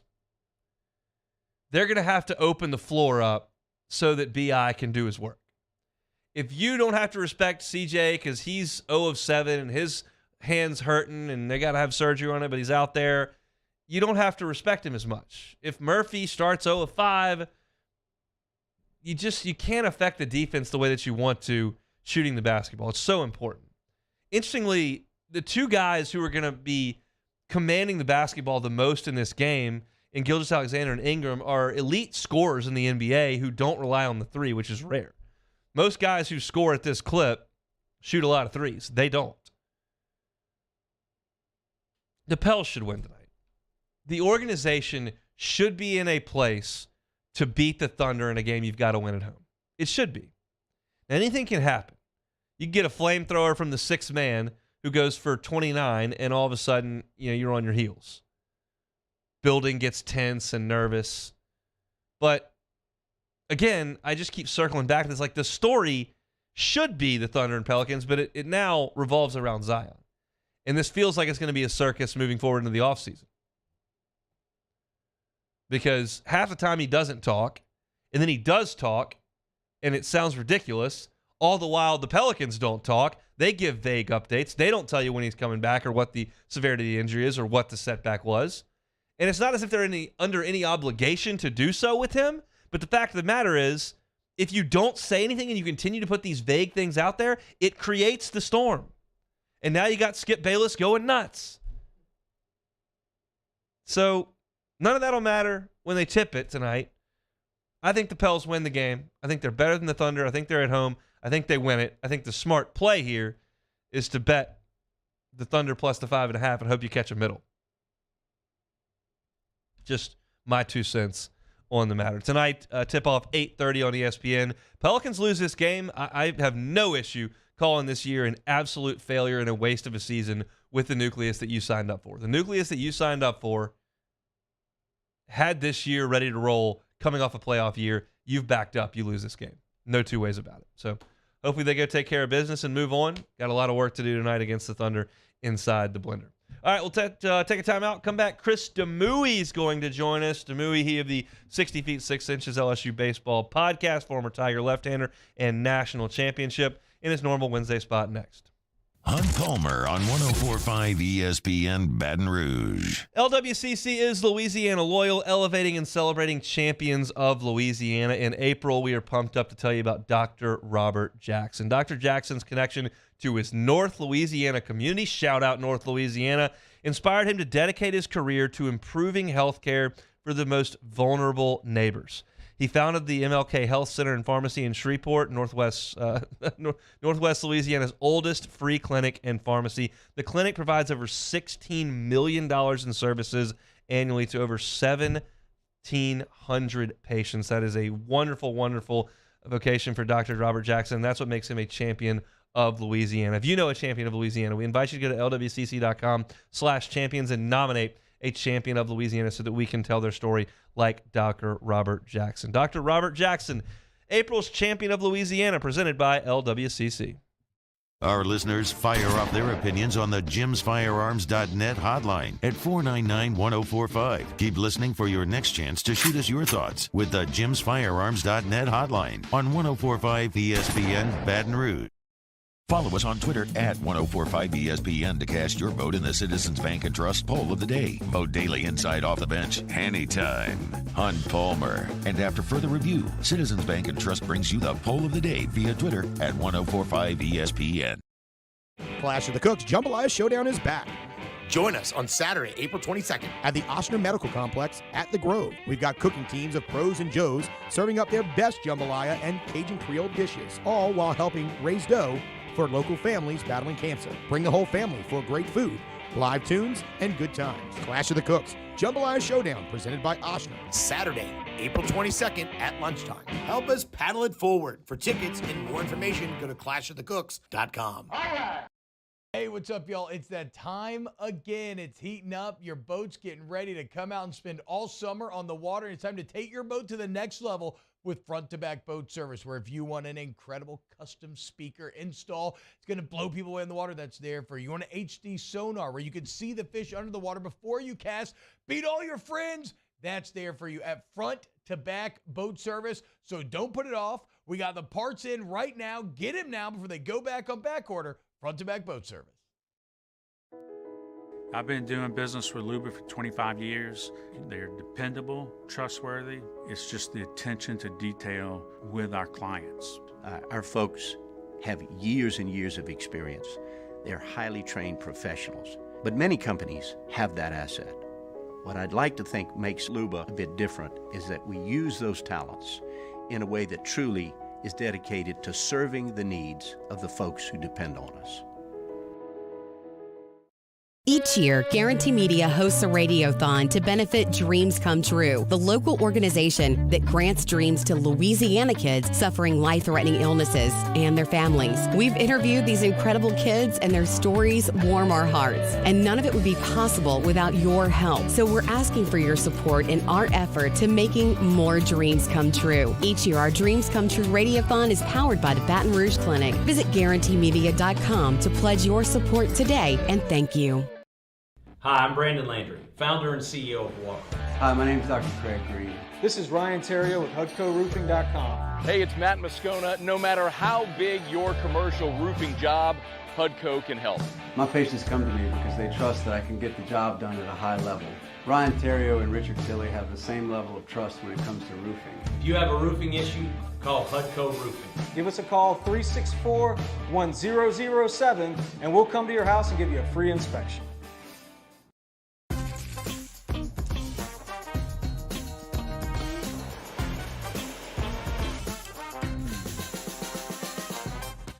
On Thursday's OTB, did the Pelicans manage to survive and advance? Or will they be weeping and gnashing of beak? And we got a brand new Munchies with Chef Michael Johnson. Off the bench, 7 to 10 a.m., 104.5 ESPN.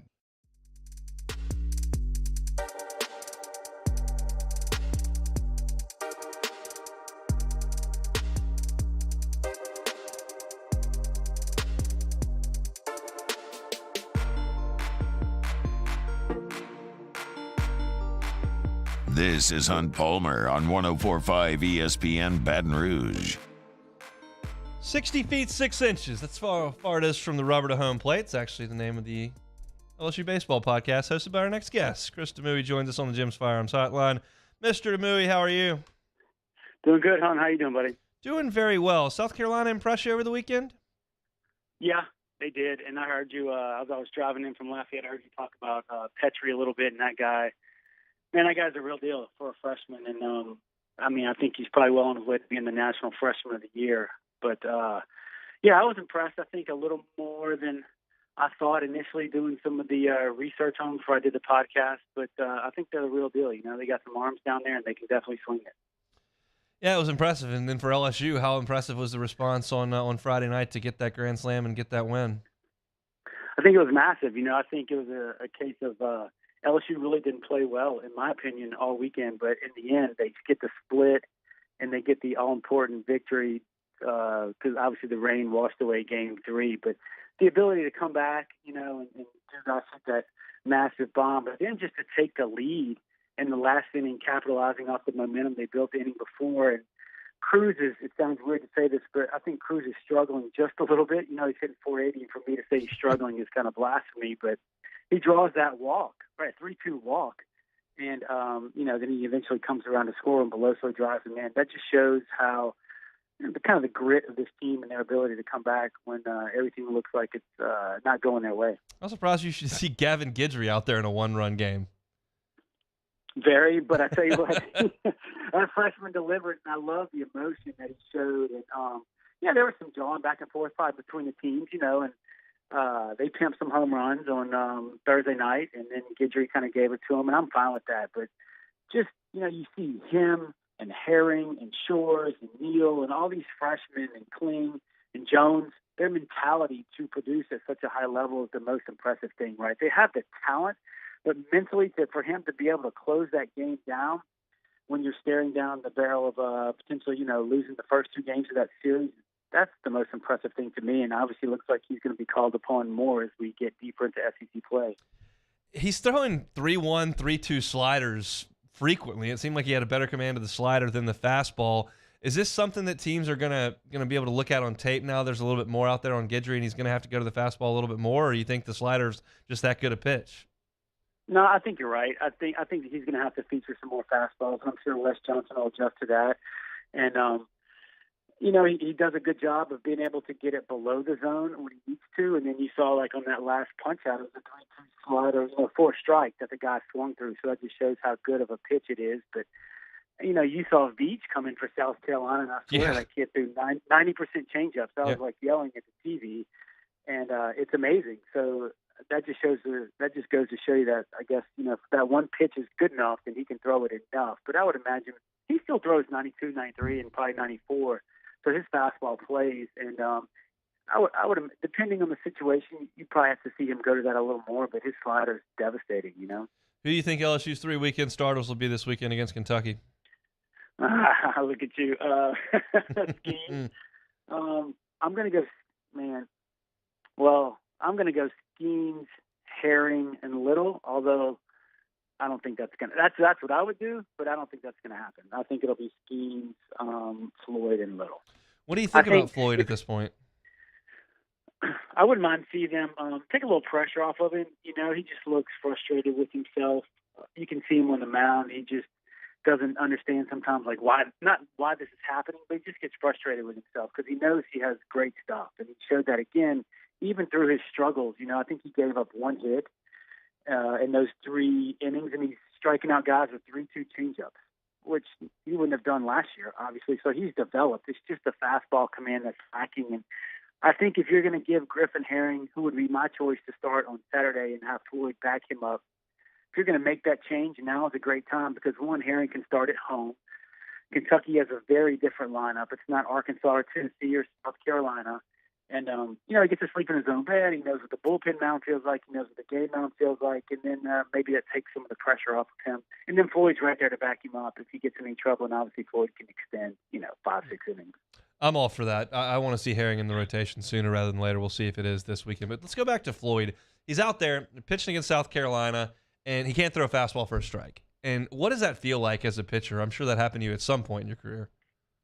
Oh, yeah, it definitely happened to me. Not only definitely LSU, but then more so after I left LSU. And it's I don't really know how to give a good comparison to the audience for other sports, but it's frustrating. It's one thing if you're throwing balls to the backstop or you're just throwing balls in the other batter's box, but when you're missing, 2 inches to the left or the right or 2 inches up, or you're almost in your mind begging the umpire to give you a call to get you back on track, or you want, it's 3-1 and you need them to hit a line drive double play or just to smoke a ball that Cruz lays out on, just something to where you can get some grain of confidence back. And it's frustrating because he knows how to throw strikes, obviously. And it's like you see glimpses, and all of a sudden mechanically he falls out of it, right? Then he throws a great changeup or 2 great changeups, and all of a sudden it's 2 fastballs for a ball. So he's kind of his own worst enemy right now, and he showed that in the first inning where he almost got out of it, but those 2 hit by pitches just kind of killed it right there for him. Where's your concern level with the depth of this LSU staff now that Shores and Edwards are down? It's high. Yeah. And it's nothing that they've done on their own, really. It's just when you lose guys like that are coming on. Ackenhausen is a huge piece that me and you have talked about. We both love Nate, and he's just hurt right now, so that puts more pressure on these freshmen, with Guidry and Herring. And you're starting to see Cooper, in my opinion, Cooper and Collins kind of return to last year's form, and they're stacking good outings on top of good outings. But it's, the inconsistencies in the Game 2 and Game 3 starters. I mentioned this on one of my podcasts. I hate to even say this, but it almost feels like it's getting back to 2022 where you have to lean on that pen so much because the starters haven't been able to provide you with some innings. And you mentioned Futrell 15 minutes ago, to have that guy who could be an ace, but he's your number 3, and look what he's given you from a Vanderbilt perspective is just amazing. And it's concerning, but some guys are starting to step up, and you just hope they continue to do that. Yeah, I mean, it's just we thought this team had 7 options for a weekend starter, and you look up and there's one proven commodity. I mean, Floyd's been fine, but he's been very average. No, I agree. And it's you're waiting for Hurd and Little to kind of turn the corner because those guys can both be starters. Obviously, Herring can be a starter, but, you take Grant Taylor out the mix, and then Shores, he was kind of showing his what he could do in the bullpen, and he could even potentially be a starter back in the SEC the way he was going. So it's just frustrating, and I can't imagine what the coaching staff is feeling. But they don't have time to nobody's gonna feel bad for LSU at this point in the season. So it is gonna figure it out. Kentucky likes to run. Do you expect to see more Milazzo this weekend because Neal scuffled a little bit offensively and Alex has swung it okay? Yeah, that's exactly what I mentioned on the previous podcast with Kentucky. They just like you said, it's a different lineup than LSU's seen all year, right? They lead the conference in stolen bases. I think they're fifth in the country in sack bunts. So obviously that's going to lead the conference in sack bunts. And they don't hit a lot of home runs. They're last in the SEC in home runs. I think they've only hit 22 as a team. So having that veteran presence behind the plate, I think, would make me feel better per se, just in terms of what Kentucky's going to throw at them. But like you said, Neal's scuffling. Like, nothing against the young man. He's a great player, and everybody's talked about how good of a hitter he is and what he's done with that pitching staff. But I think, I ran some numbers. I think he's hitting 156 in SEC play, and now it's where he's second on the team in strikeouts, and his strikeouts have eclipsed his walks. So he's just scuffling in SEC play, albeit against the best teams they're going to face on their schedule. But they want to take a little pressure off of him and give him the game 3 star and let Milazzo see what he can do for game 1 and 2. So the question I would have with that is, do you think the pitchers care? They've been throwing to Neal for 7 weeks, and then all of a sudden you throw a different guy back there. I know he's a proven veteran, but as far as receiving goes, does that alter Skeens or Floyd or any of the guys you're going to count on out of the pen? No, I don't think it should matter to those guys one bit, because both those guys are going to catch them in the bullpen, right? So It's just, when I would go down, when we throw bullpens, you got Cressy, or you got Horton, or you got Tim Lanier, or you got somebody down there, Clint Earnhardt. It didn't really matter who caught you in the bullpen. Then when you go out there, you know that those Dylan Cruz and smoking balls all over the place. How much is he going to make teams think about how they approach Dylan Cruz as we move forward? I think it's massive. I think when you book in Cruz with Morgan and White, you can't really, as a pitcher, you can't take a breath, because if you quote unquote pitch around Cruz, you're very careful with him. The funny thing about White, I've noticed this last Sunday against Tulane, right? He takes an absolutely horrible swing at first innings, completely full, and then on the 2-strike pitch, he hits the ball off the wall. Yeah. So, he spreads out, he gets low, he looks Jeff Bagwell-esque up there, and he just uses his hands, and he does not mind going opposite field. Obviously, we've seen the power from him, but it's scary knowing that you may dodge a bullet with Cruz, but then you have a guy who hit 27 home runs last year as a freshman, who really doesn't strike out a lot, who's going to run out the park. It doesn't make you feel any better as a pitcher knowing you're going from the stretch now and having to face this guy. So it's having him back up Cruz is massive for this team. What's more likely this weekend? Kentucky kind of proves itself as one of the best teams in the league by getting bunts down, stealing bases, scrapping them way around, and winning a couple of games, or they get exposed for having a weak schedule and LSU sweeps them off the field?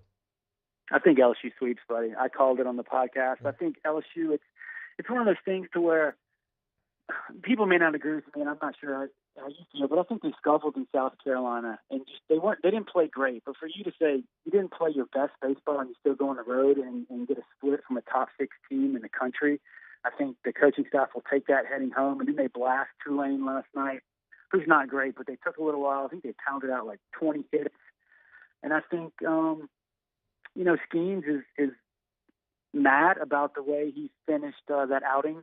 And I think he would have dominated South Carolina, but he doesn't like the fact that, the light kind of killed his outing and leaves a bad taste in his mouth. And I think LSU's got a little something to prove, if you can say the number 1 team in the country has that. But I think Kentucky's going to put up a fight, but I have a feeling LSU just starts to click this weekend on all cylinders, and they send a message to the rest of the country like, hey, we're still here. And maybe scuffling in some aspects, but we're still really, really good.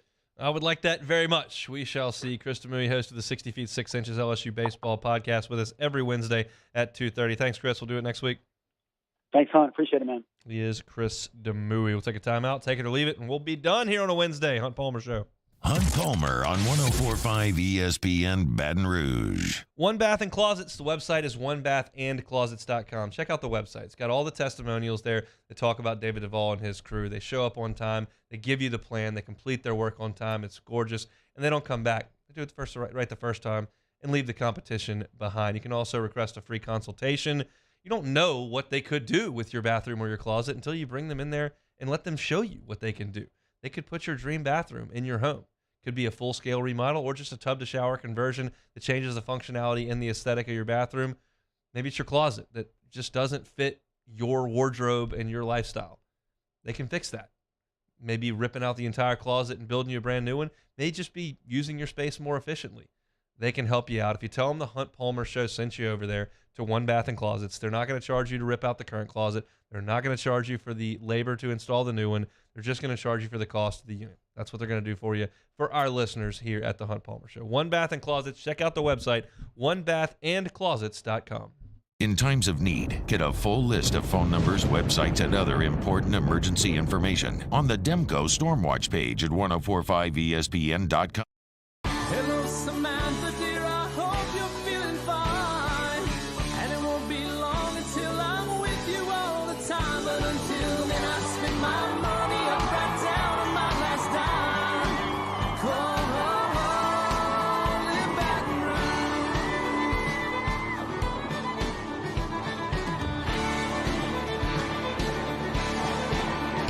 I'm ready, what you put me on through. Gotta send my love down the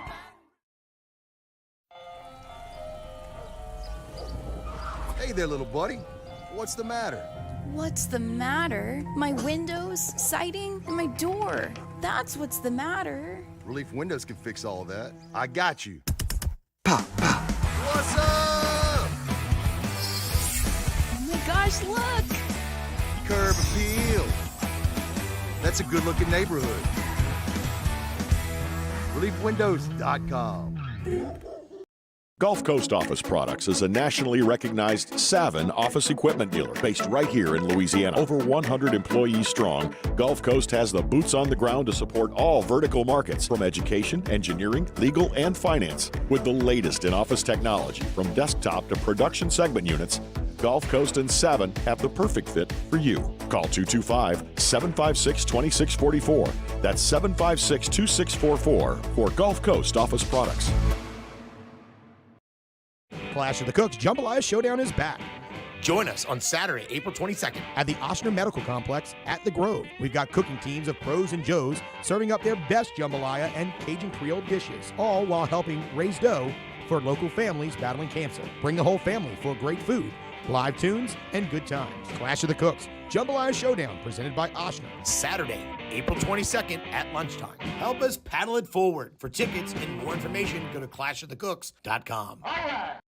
Hey, what's up, y'all? It's that time again. It's heating up. Your boat's getting ready to come out and spend all summer on the water. It's time to take your boat to the next level with front-to-back boat service, where if you want an incredible custom speaker install, it's going to blow people away in the water, that's there for you. You want an HD sonar where you can see the fish under the water before you cast, beat all your friends, that's there for you at front-to-back boat service. So don't put it off. We got the parts in right now. Get them now before they go back on back order. Front-to-back boat service.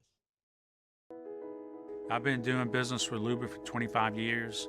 They're dependable, trustworthy. It's just the attention to detail with our clients.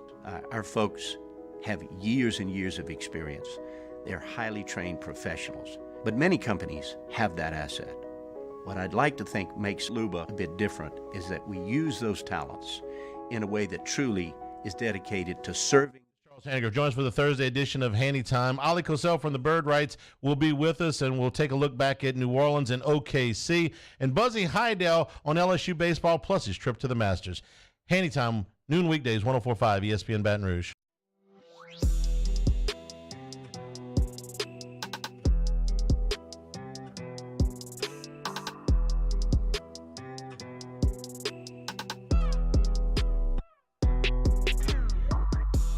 You're listening to Hunt Palmer on 104.5 ESPN Baton Rouge.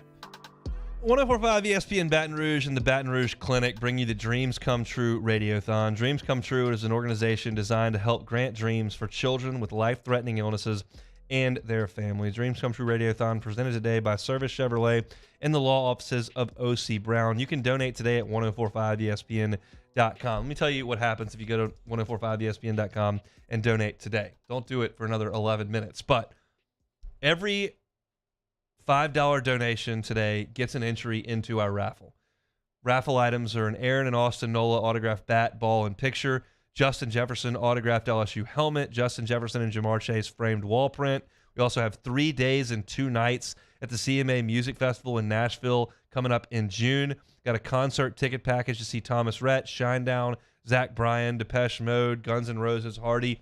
All that if you donate as little as $5 to Dreams Come True. And 10 minutes from right now, today only, for 1 hour only, from 3 to 4, first hour of Matt's show, Everyone who makes a donation of at least $5 at 1045ESPN.com to the Dreams Come True Foundation gets a $25 Pluckers gift card.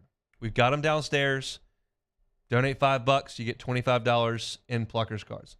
$20 free, as little as $5. No donation is too small. No donation is too big. We're doing everything we can here at Guarantee to make dreams come true for these kids fighting these tough battles, and it's just such a great cause for us to be associated with. So if you have the means and could be gracious enough to give us and Dreams Come True a donation, we'll help you out here for the next hour with $25 at Pluckers. Appreciate Stevie Levy and the guys over at Pluckers for making that happen. All right, Taylor Sharp, take it or leave it.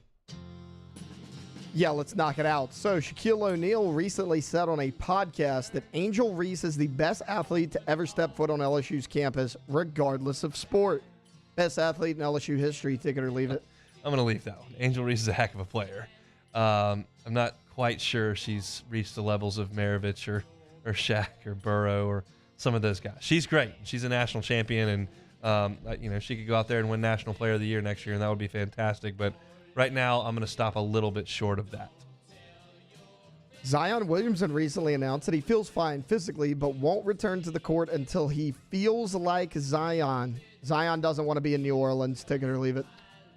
I'll leave it. I don't think that – I'm not going to go that far. It would be easy for me to do that. You could start connecting dots, and I could make that unless I know that or he says something like that. Kyrie just lets you know. You're looking at Devin White letting you know. I don't think we're there. I just think there's something mental going on there that's not what you need in a team leader and a championship player. Right now, I can't go that far. I don't know that he wants out of town. There's a max contract waiting on him, and we'll see. To combat shorter game time, even though I already think it's plenty long enough, major league clubs like the Rangers, Brewers, Diamondbacks, and Twins have extended their ballpark beer sales all the way through the end of the 8th inning. Beer all game, take it or leave it. Take it. I'll take it. Take it all day. Got to check the Dodger Stadium beer rules before I go in there on Saturday night. But yeah, I mean, I'm all for it. I understand the drinking and driving deal. You want to cut people off. I understand why they do it all, but I would just rather have the freedom to get a beer in the 8th or 9th inning if I would like to do that. And that's the way I feel about it. So I'm all for those teams doing it. Get after it. So that's like a league-wide rule of 7th inning? I guess. I mean, that's just the way it's generally been done. I guess it makes sense, but like if you're at a restaurant, they don't say, "Oh, you can only have your beer before your food." You can't order one right before. I agree. However, I would suggest that people tend to imbibe a little bit more carelessly at sporting events than maybe at a sit-down dinner. The Yankees bat boy from last night, he had shoulder-length hair and a mustache. He's got to cut all that because it's the Yankee way. Take it or leave it. We got to picture that, don't we? Look, the Yankees bat boy last night, the picture of the Taylor's putting up, had shoulder-length hair and a mustache. Obviously, if you play for the Yankees, you got to cut your hair and you got to shave your mustache. And so the play-by-play guy from the Yankees said, this guy needs to cut his hair and his mustache. If you're going to wear the Yankee uniform, you need to look a certain way. That's the way the Yankees have done it for 100 years. I think that's stupid. The Giants have 80-year-old ball men who fall down trying to field a ground ball over there. It's fine. I don't think the ball people, whether it's woman, man, whatever, they don't need to necessarily adhere to the uniform restrictions that the teams may. They're out there to catch ground balls, maybe grab a bat here or there. And like I said, the Giants are 100 years old. So I think it's going to be just fine for the Yankees if their ball boy has shoulder-length hair and a mustache. If that's the look he wants to rock, as the great Joe Madden once told the Cubs about what they're supposed to wear on their road trips, if you think it makes you look hot, you wear it. If that guy thinks he's looking hot with the mustache and the shoulder-length hair, get after it, boss. Go grab a bat. That it? Yeah. All right, that's it for Take It or Leave It here on this Wednesday. Remember, Dreams Come True Radiothon from 3 o'clock to 4 o'clock. Every single $5 donation at 1045ESPN.com is going to come with a $25 Pluckers gift card. So donate over the next hour, and we will hook you up with some Pluckers bucks, which is awesome, admittedly. That's going to do it for us here. Today's show, you can catch on demand, 1045ESPN.com's On Demand tab. We open things up with LSU and Tulane reaction. Aaron Fitt of D1 Baseball breaking down college baseball. Spent a lot of time on the SEC, but also talks a little bit nationally. We had our What If Wednesday. That was at 1:30. New portal name to watch for LSU basketball. That's what we touched on at the end of hour number 1. I gave you my SEC power rankings at the top of hour number 2, straight up 2 o'clock. I had the Tigers at number 2 in that one. I think the Gators maybe just a little bit more complete from a pitching standpoint, but we shall see. Give you my thoughts on the Pels at 2:15 and Chris Demui in his normal spot on Wednesdays at 2:30. See if the Pels can get it done. I like them tonight. We'll see if they can do it. We'll be reacting to it on tomorrow's show. Jimmy Ott's Game Time tonight from 6 to 8. Matt Moscone is about to drive you home on After Further Review. Back same time, same place tomorrow. It's 1 to 3 every single weekday right here on 104.5 ESPN Baton Rouge.